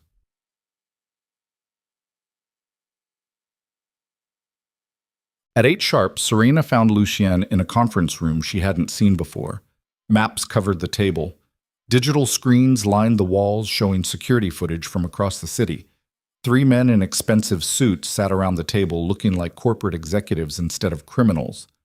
Lucy Tnaz glanced up when she entered. "Gentlemen, this is Serena Vale. She'll be joining us for strategic planning moving forward." One of the men, late 50s, silver hair, eyes like a shark, looked her up and down.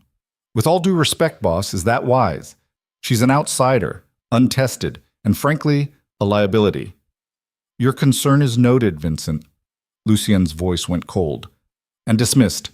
Serena stays." Vincent's jaw tightened, but he didn't argue further. Lucien gestured to an empty chair. "Sit." Serena sat. For the next 2 hours, she listened to these men dissect Viktor Volkov's fallen empire like surgeons removing a tumor. Who controlled which territories? Who could be turned? Who needed to be eliminated? Who would fall in line once they understood the new power structure? It should have been horrifying. Instead, Serena found herself taking mental notes, learning the language they spoke, understanding the chess game being played across the city with human lives as pieces. The waterfront terminals are the priority, Vincent said, pointing to a map. Volkov had exclusive access for shipping routes to Montreal and beyond. We take those, we control half the eastern seaboard's smuggling infrastructure. Even Petrov currently holds them, another man said. Volkov's second, loyal, won't negotiate. Then we don't negotiate, Lucien said. We take them. That means war. No, it means a surgical strike. We hit the main terminal tonight, take Petrov, seize the infrastructure before his remaining lieutenants can organize resistance. Lucien looked at Serena. You're coming. Her heart stopped. What? You wanted to learn. This is how you learn. You watch, you stay close. You don't engage unless absolutely necessary. But you see how this world actually works instead of just hearing about it secondhand. The other men exchanged glances. Vincent leaned forward. Lucien, she's not ready for field operations. She doesn't need to be ready. She needs to understand what she's chosen to be part of. Lucien's eyes never left Serena's face. Unless you've changed your mind. Serena thought about Lila sleeping peacefully upstairs, thought about the life they could have had if she walked away right now. Anonymous, safe, hidden somewhere far from this violence. Then she thought about living the rest of her life looking over her shoulder, jumping at shadows, never knowing if someone from Damon's past or Lucien's world would find them anyway. I haven't changed my mind, she said. Good, we leave at midnight. The meeting continued. Serena listened and learned and felt the last pieces of her old self crumble into dust.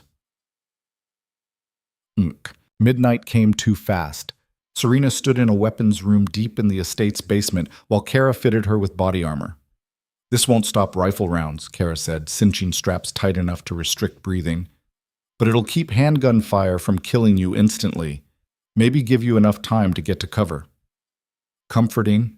I'm not here to comfort you. I'm here to keep you alive long enough to learn how not to die. Kara pulled a pistol from a locker and checked the magazine. You know how to use one of these? No, of course not. Kara spent 5 minutes teaching Serena the absolute basics. How to hold it, how to aim, how to fire without the recoil breaking her wrist.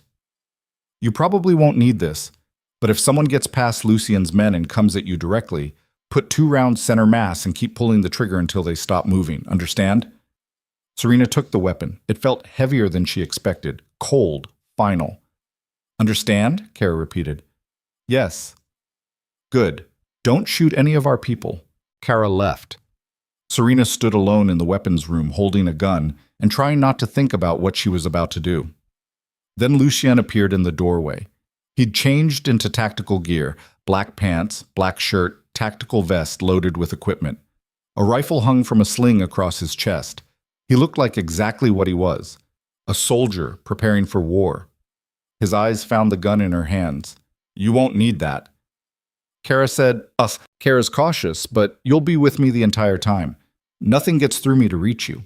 He crossed the room and checked her armor, adjusting straps with practiced efficiency.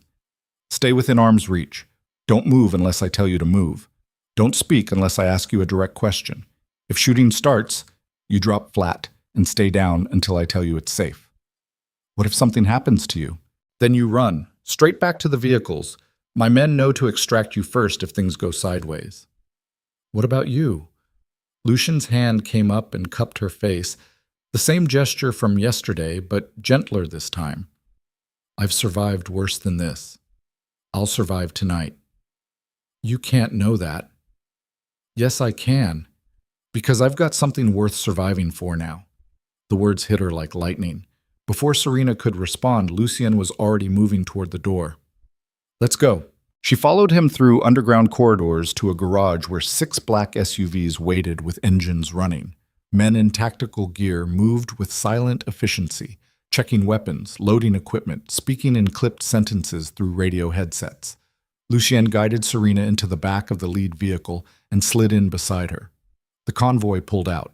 They drove through the city in tight formation, running red lights, moving fast through neighborhoods that got progressively darker and more industrial. Rain hammered the windshield. The ocean smell grew stronger.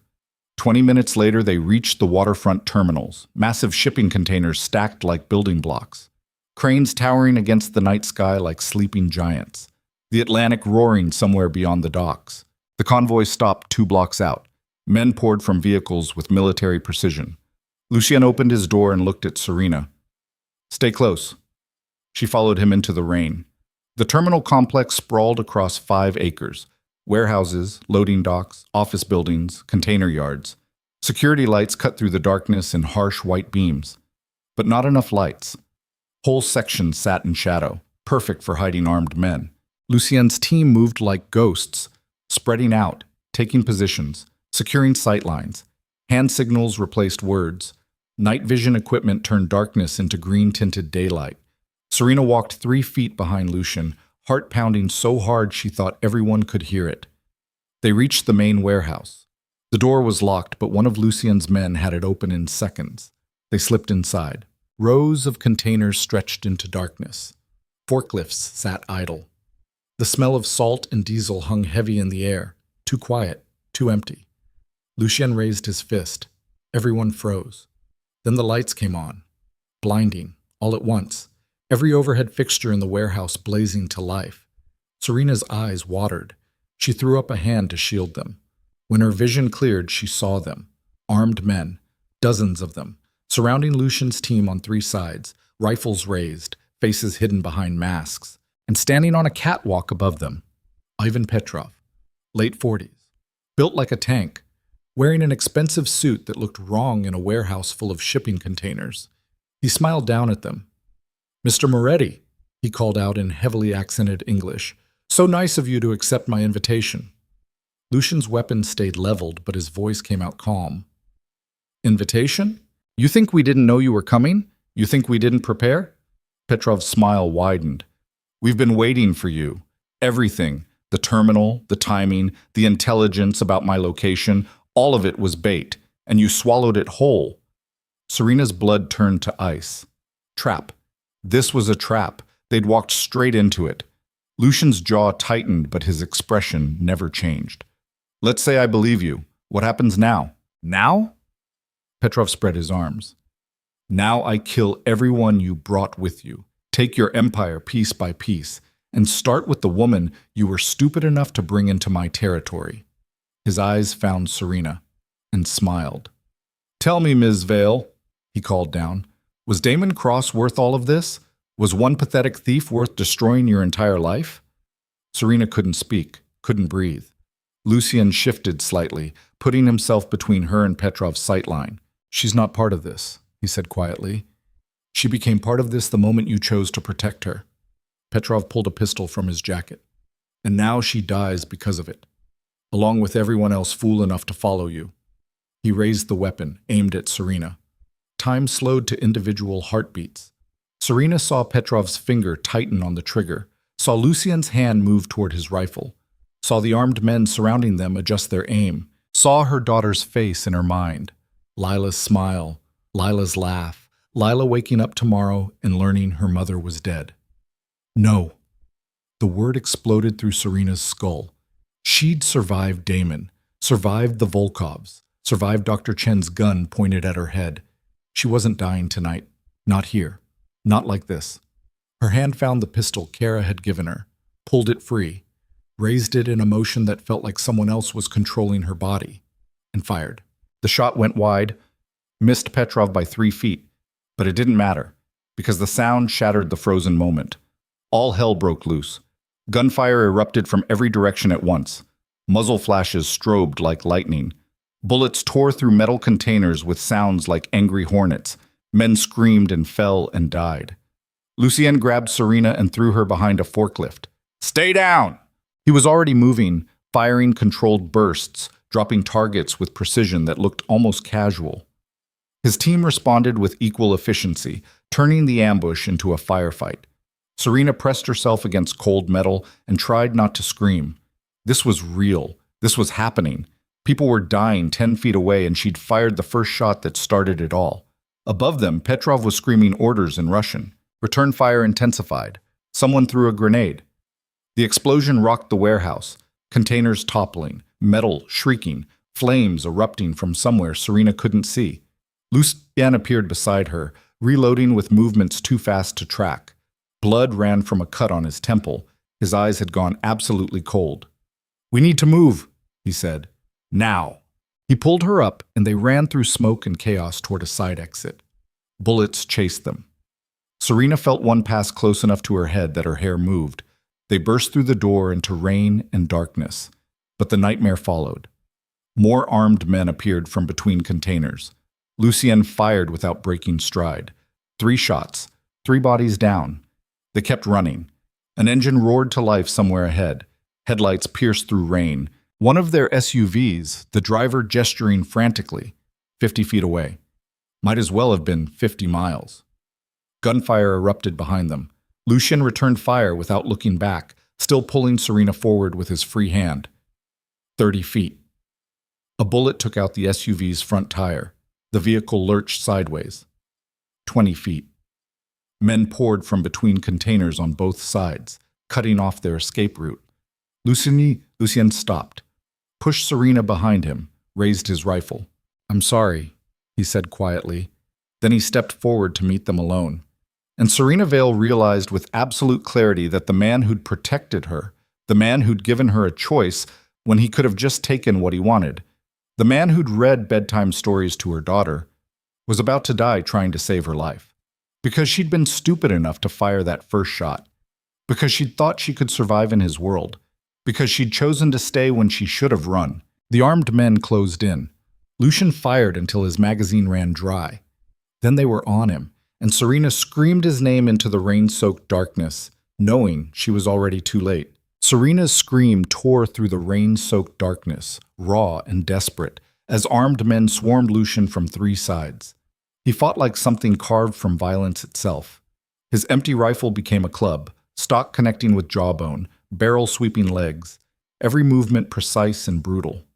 2 men went down before the others adjusted. Then there were too many. A fist caught Lucien's ribs. Another struck his temple. He stumbled. They pressed the advantage, bodies piling on, dragging him down through sheer numbers. Serena's hand found the pistol still holstered at her side. Her fingers closed around cold metal. Every lesson Kara had drilled into her skull in one brutal morning crystallized into single-minded clarity. Stance, grip, sight alignment, breath control.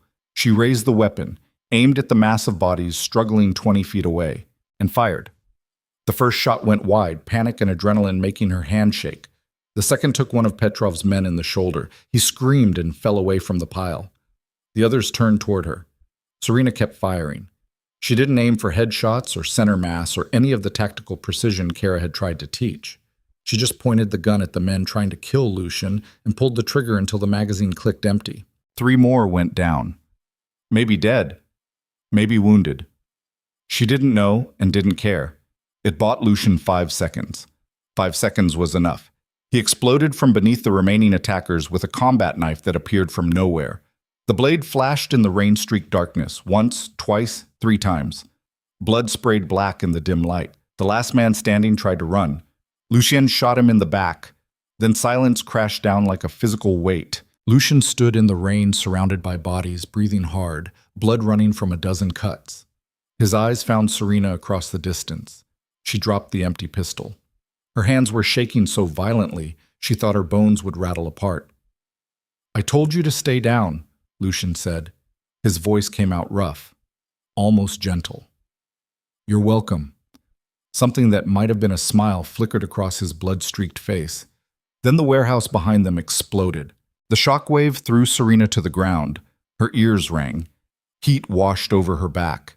She rolled onto her side and saw flames erupting through the warehouse roof, orange and red against black sky, smoke billowing upward in a column that turned the rain to steam. Lucien was already moving. He grabbed her arm and hauled her upright.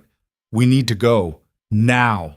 They ran toward where the SUV sat listing on its blown tire. The driver was slumped against the steering wheel. Dead or unconscious, no time to check. Lucien yanked open the back door and shoved Serena inside. Stay here. Don't move. Where are you?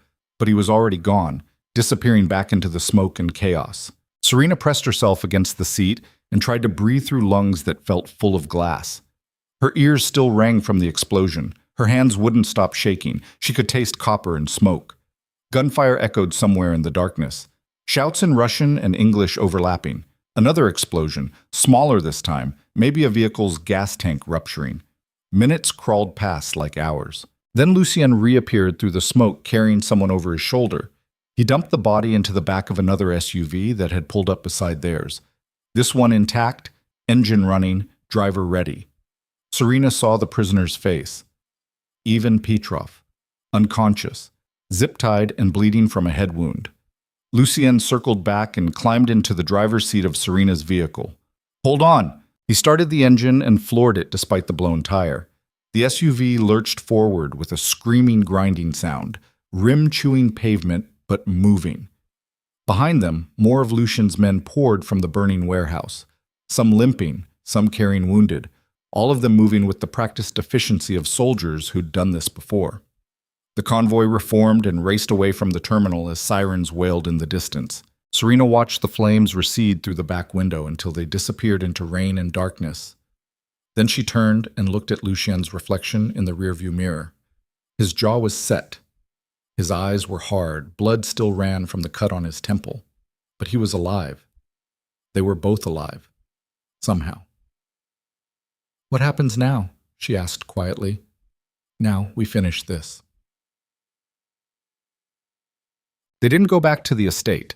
Instead, the convoy headed deeper into industrial territory, abandoned factories and warehouses that Boston had forgotten decades ago. They pulled into a building that looked condemned from the outside, but opened into a surprisingly clean interior space lit by harsh fluorescent lights, a black site. Serena understood that immediately. The kind of place that didn't exist on any official records. The kind of place where people disappeared and no one asked questions. Lucien's men dragged Petrov from the vehicle and zip-tied him to a chair in the center of the main room. The same setup Damon had endured. Different prisoner. Same outcome waiting. Lucien stripped off his tactical vest and bloody shirt, revealing a torso marked with scars that told stories Serena didn't want to imagine. Someone handed him a medical kit. He cleaned and bandaged the worst cuts with mechanical efficiency. No wincing, no hesitation, just routine maintenance on a body that had been damaged and repaired too many times to count. Serena stood against the wall and watched. Her hands had finally stopped shaking. The adrenaline was draining away, leaving behind exhaustion that made her bones feel hollow. But her mind was sharp, focused, recording every detail with clinical precision. She'd killed people tonight, maybe 3, maybe more. She hadn't stopped to count the bodies. That should have destroyed her, should have broken something fundamental inside her psyche. Instead, she felt nothing. Just cold assessment and the certain knowledge that she'd do it again without hesitation if it meant protecting Lila, if it meant protecting Lucien. When had that happened? When had this violent criminal become someone worth killing for? She didn't know, didn't care. Petrov groaned and opened his eyes. Blood crusted his face. His nose sat at an angle that suggested it was broken. Lucien pulled up a chair and sat down 3 feet away. Let's talk. Fuck you. Predictable. Lucien's voice stayed calm, conversational. You set a trap. It failed. Now you're going to tell me who helped you. I work alone. No, you don't. You've been feeding information to someone who knew my movements, knew my vulnerabilities, knew exactly when and where to strike. Lucien leaned forward. The Chens are dead. Viktor Volkov is in federal custody. Damon Cross is gone, which means there's one more leak I haven't found yet. And you're going to tell me who it is. Petrov spat blood. Why would I do that? Because if you cooperate, I'll make it quick. If you don't, Lucien gestured to the room around them. We can be here for days, and I promise you'll beg for death long before I grant it. Something flickered in Petrov's eyes. Not fear, calculation. You want the name? He said slowly. Give me immunity, safe passage out of the country, money to start over. No. Then I've got nothing to lose. You've got pain to lose, dignity to lose, sanity to lose.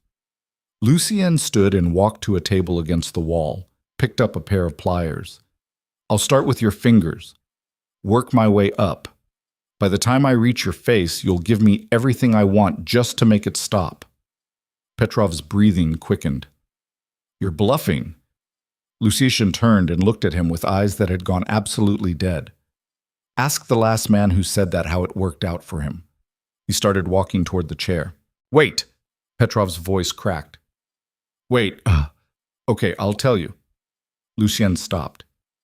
Name. Vincent Russo. The room went silent. Serena's blood turned to ice. Vincent. The silver-haired man from this morning's meeting. The one who'd questioned her presence. The one who'd argued against the terminal raid. Lucien's expression didn't change. Prove it. He's been feeding me information for 6 months. Security rotations, shipment schedules, personnel movements, everything I needed to operate inside your territory without getting caught. Petrov's words came faster now, tumbling over themselves. He wanted a percentage of the profits. Said he was tired of watching you get rich while he did all the work. Vincent's been with me for 15 years, and he's been resenting you for 14 of them. Petrov laughed, bitter, broken. You really didn't see it. The way he looked at you, the way he questioned every decision, he's been waiting for his chance to take what he thinks he deserves. Lucien pulled out his phone and typed something. Seconds later, a response came back. His jaw tightened. Vincent left the estate 20 minutes ago, he said quietly. Told security he was meeting an informant. Disabled his tracker. He's running. Because he knows the trap failed, Petrov said. Knows you survived. Knows it's only a matter of time before someone talks. Lucien's fist connected with Petrov's face so fast Serena barely saw it move. The impact knocked the chair backward. Petrov hit the concrete hard, still zip-tied, unable to break his fall. Blood poured from his shattered nose. Lucien crouched beside him. Where's Vincent going?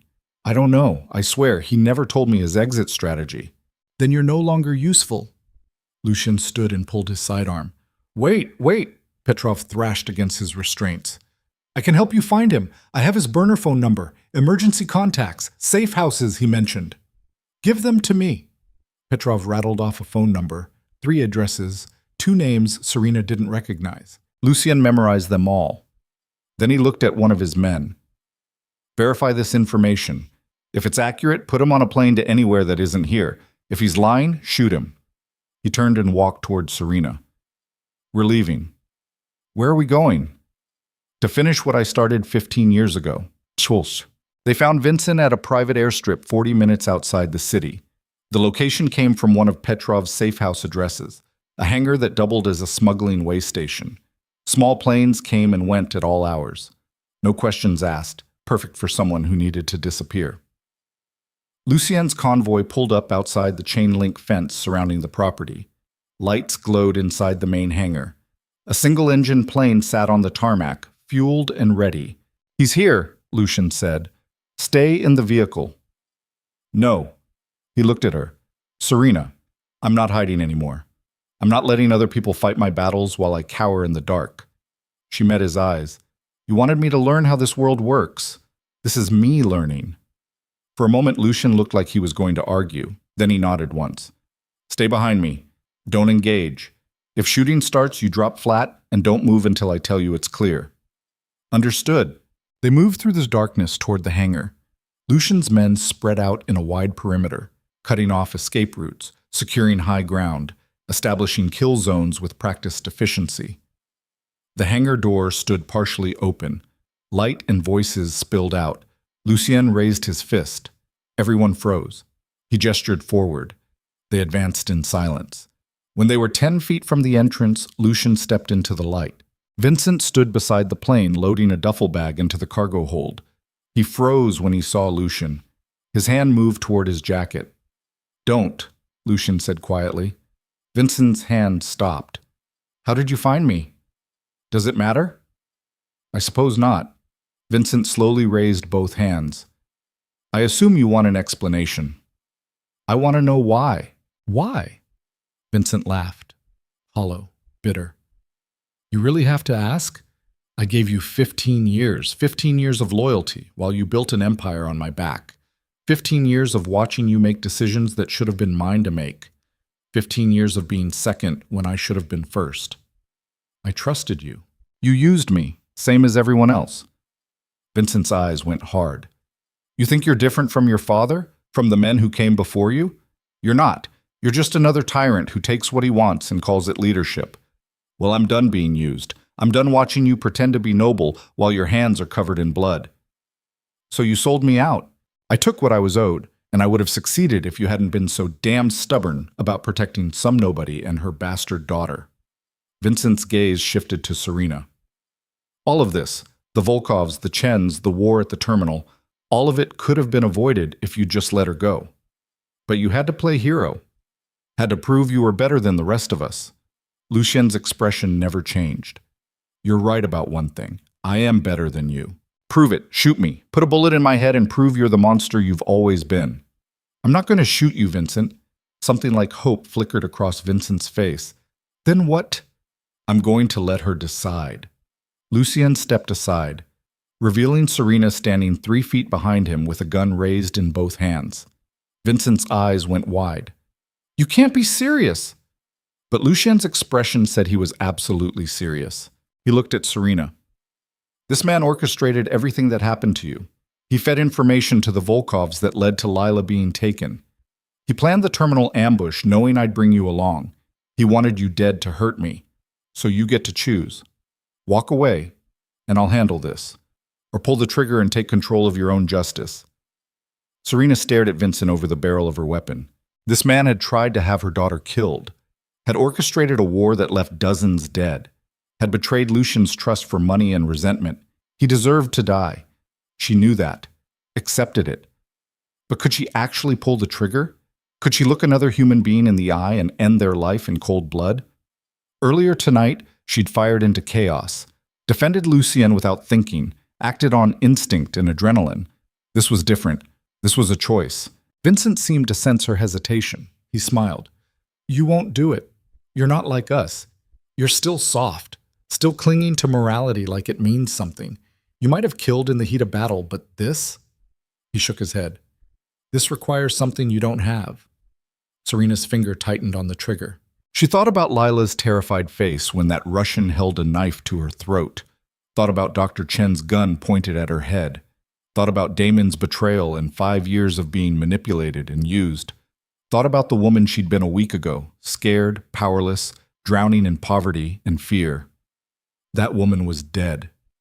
What remained understood the world's true language: violence, power, survival at any cost. She lowered the gun. Vincent's smile widened. I knew you, Eti. Serena shot him in the kneecap. He screamed and collapsed, clutching his shattered leg. Blood poured between his fingers. That's for Lila, Serena said. Her voice came out calm, cold, unrecognizable even to herself. She shot his other knee. That's for every person who died because of your greed. Vincent was sobbing now, curled on the concrete, begging incoherently. Serena raised the gun one final time, aimed at his head, and hesitated, not from mercy, not from weakness, but from the sudden understanding that killing him wouldn't change anything, wouldn't erase what had happened, wouldn't make her daughter safer or bring back the dead or turn her back into the person she used to be. Vincent was already destroyed, already broken, already facing consequences worse than death. She lowered the weapon. He's yours, she said to Lucien. Lucien stepped forward and looked down at the man who'd betrayed him. No emotion crossed his face, just cold assessment. You were right about one thing, Lucien said quietly. I am a monster. The difference between us is I never pretended otherwise. He shot Vincent twice in the chest. The body stopped moving. Serena watched without flinching, felt nothing except exhausted relief that it was finally over. Lucien's men moved in to clean up. Bodies would disappear. Evidence would be sanitized. The airstrip would look abandoned by morning. Lucien turned to Serena. We're done here. Let's go home. Home. The word landed strange in her ears. But as they walked back to the SUV through rain that had finally started to ease, Serena realized Lucien was right. The estate was home now, the only home she had left. Dawn broke gray and cold over the Atlantic. Serena stood on the balcony outside her suite, watching light spread across the water. Behind her, Lila slept peacefully, curled beneath blankets, fever gone, nightmares temporarily held at bay by exhaustion. Footsteps approached. Lucien appeared beside her, holding 2 cups of coffee. He handed her one without speaking. They stood in silence, watching the ocean. "How many did I kill?" Serena asked finally. 4 confirmed. Maybe 5. She nodded, sipped her coffee. "I thought I'd feel worse about it." "You might later, when the adrenaline fully wears off, when your brain stops running on survival mode and starts processing what happened." Lucian's voice stayed neutral, factual. "Or you might not. Some people are built for this world, some aren't. You won't know which category you fall into for a few more weeks. And if I'm not built for it, then we find you and Lila somewhere safe, somewhere far away, somewhere you can heal." He paused. "But I don't think that's what you want anymore." Serena thought about that. Thought about the gun in her hands. Thought about Vincent's screams. Thought about the cold satisfaction she'd felt watching him fall. "No," she said quietly. "I don't think it is." Lucien nodded like he'd expected that answer. "Then we start over. Build something sustainable. Something that keeps Lila safe without requiring you to become someone you can't live with." "What does that look like?" "Protection, resources, independence." He turned to face her. "I meant what I said about the foundation. Helping women and children trapped in situations like yours. Giving them options. Power. Ways to escape or fight back." His eyes met hers. "You could run it. Use everything you've learned. Turn your experience into something that actually helps people." Serena stared at him. "Why would you do that?"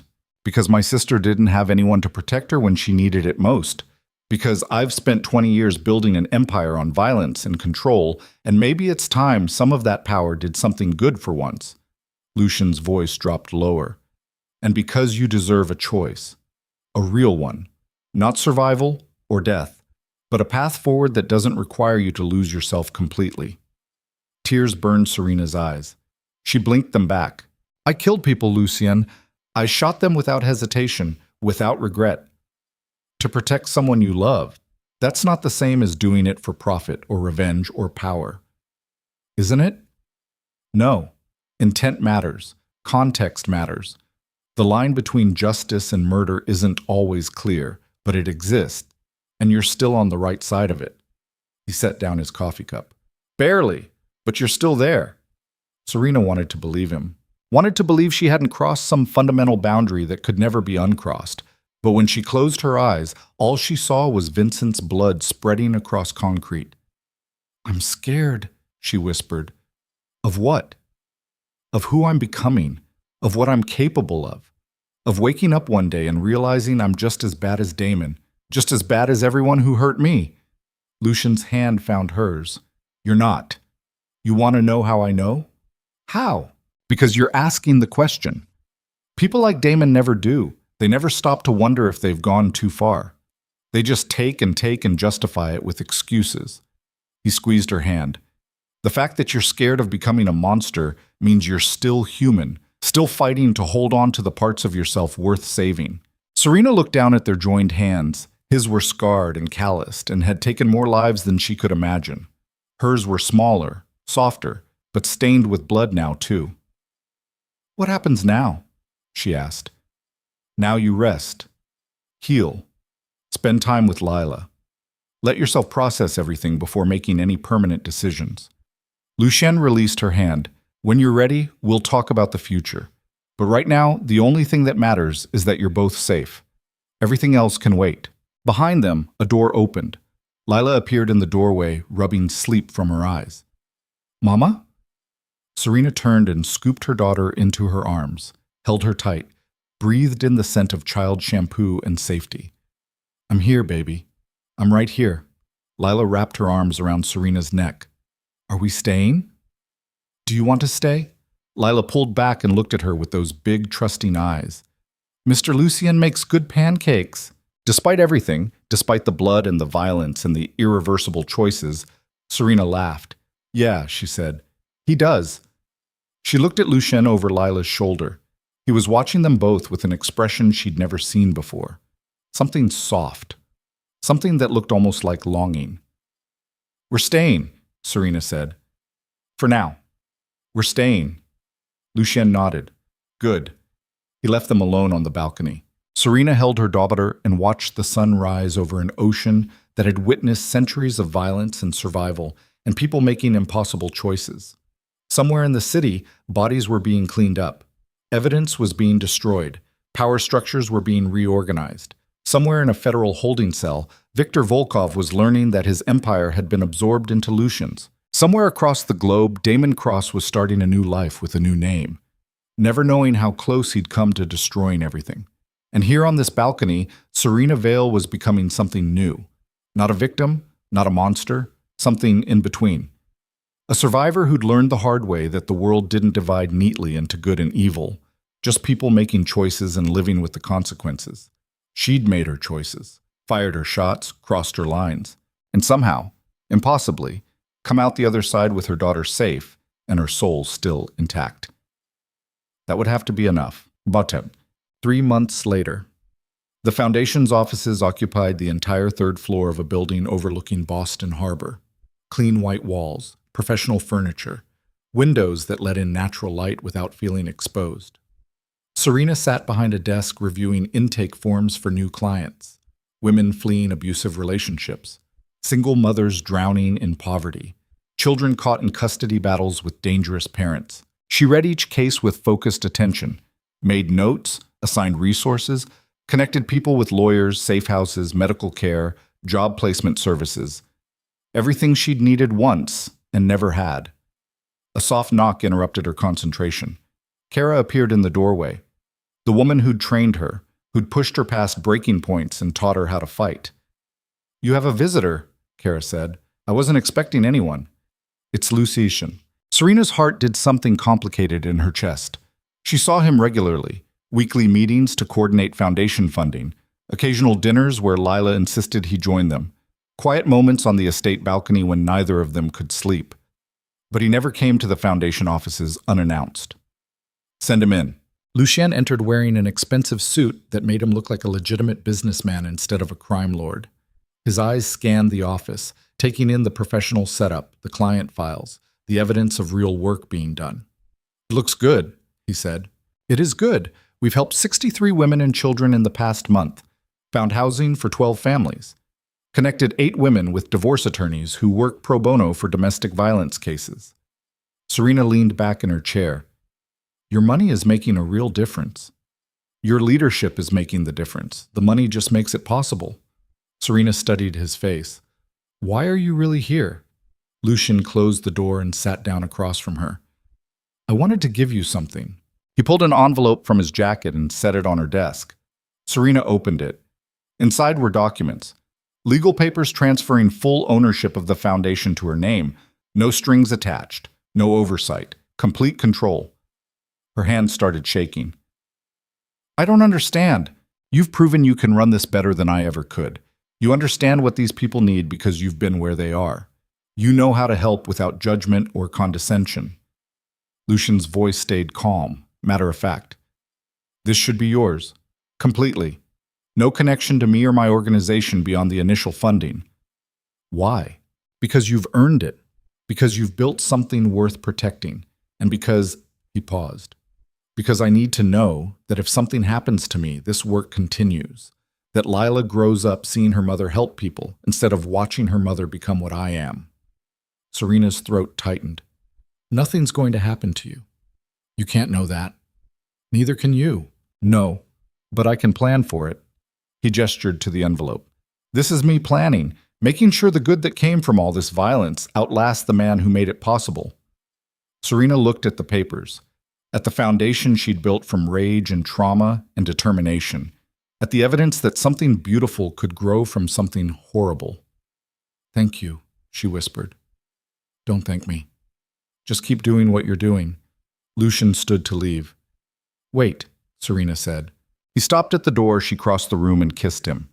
Not desperate like that night in his study, not violent like the attraction born from adrenaline and survival. This was something else entirely. Gratitude. Respect. Connection forged in blood and choices and shared understanding of what it cost to survive in a world built on cruelty. When she pulled back, Lucien's eyes were dark with emotion he rarely let show. "I can't be what you need," he said quietly. "I'm too damaged, too violent, too far gone. I'm not asking you to be anything except what you are." "And what am I?" "The man who saved my daughter, the man who gave me a choice when everyone else just took. The man who's trying to do something good despite everything the world taught him." Serena's hand found his. "I'm not asking for romance or promises or some fantasy where we ride off into the sunset. I'm asking if you want to try being honest with each other about what this is." "What is it?" Two people who understand the cost of survival. Two people who've made impossible choices and lived with the consequences.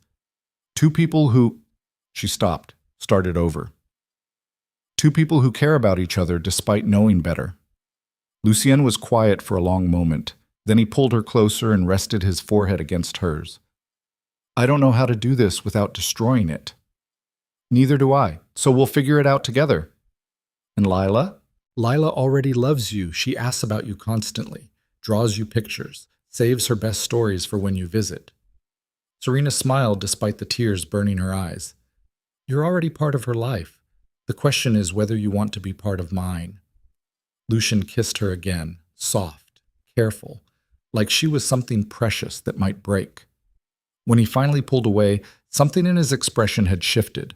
Not softer, just more honest. "We'll take it slow," he said. "One day at a time. No expectations beyond what we can actually deliver." "Sounds perfect. And if it falls apart, then we deal with it. Like adults, without destroying what we've built here." Serena gestured to the office, to the foundation, to the evidence that broken people could still create something worth protecting.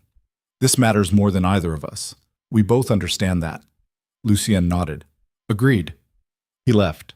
Serena returned to her desk and sat down in the quiet office overlooking a harbor where ships came and went carrying cargo both legal and otherwise.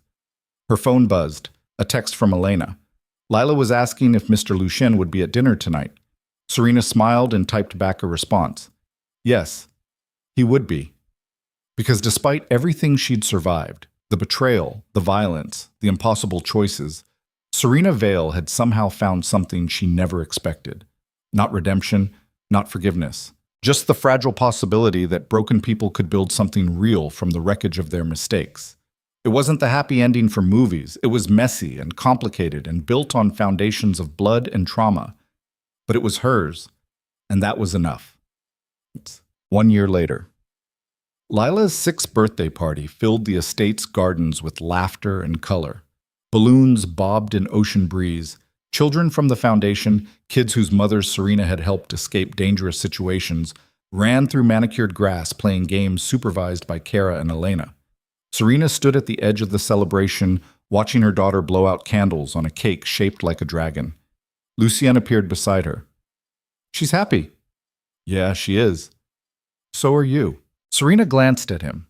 They'd been together, if you could call it that, for 10 months now, living separate lives that intersected in careful ways. Nothing official, nothing binding, just two people choosing each other day after day despite knowing all the reasons they shouldn't. It worked. Somehow, impossibly, it worked. The foundation helped 90 families last quarter, Serena said. We're expanding into 3 new cities, hiring more staff, building more safe houses.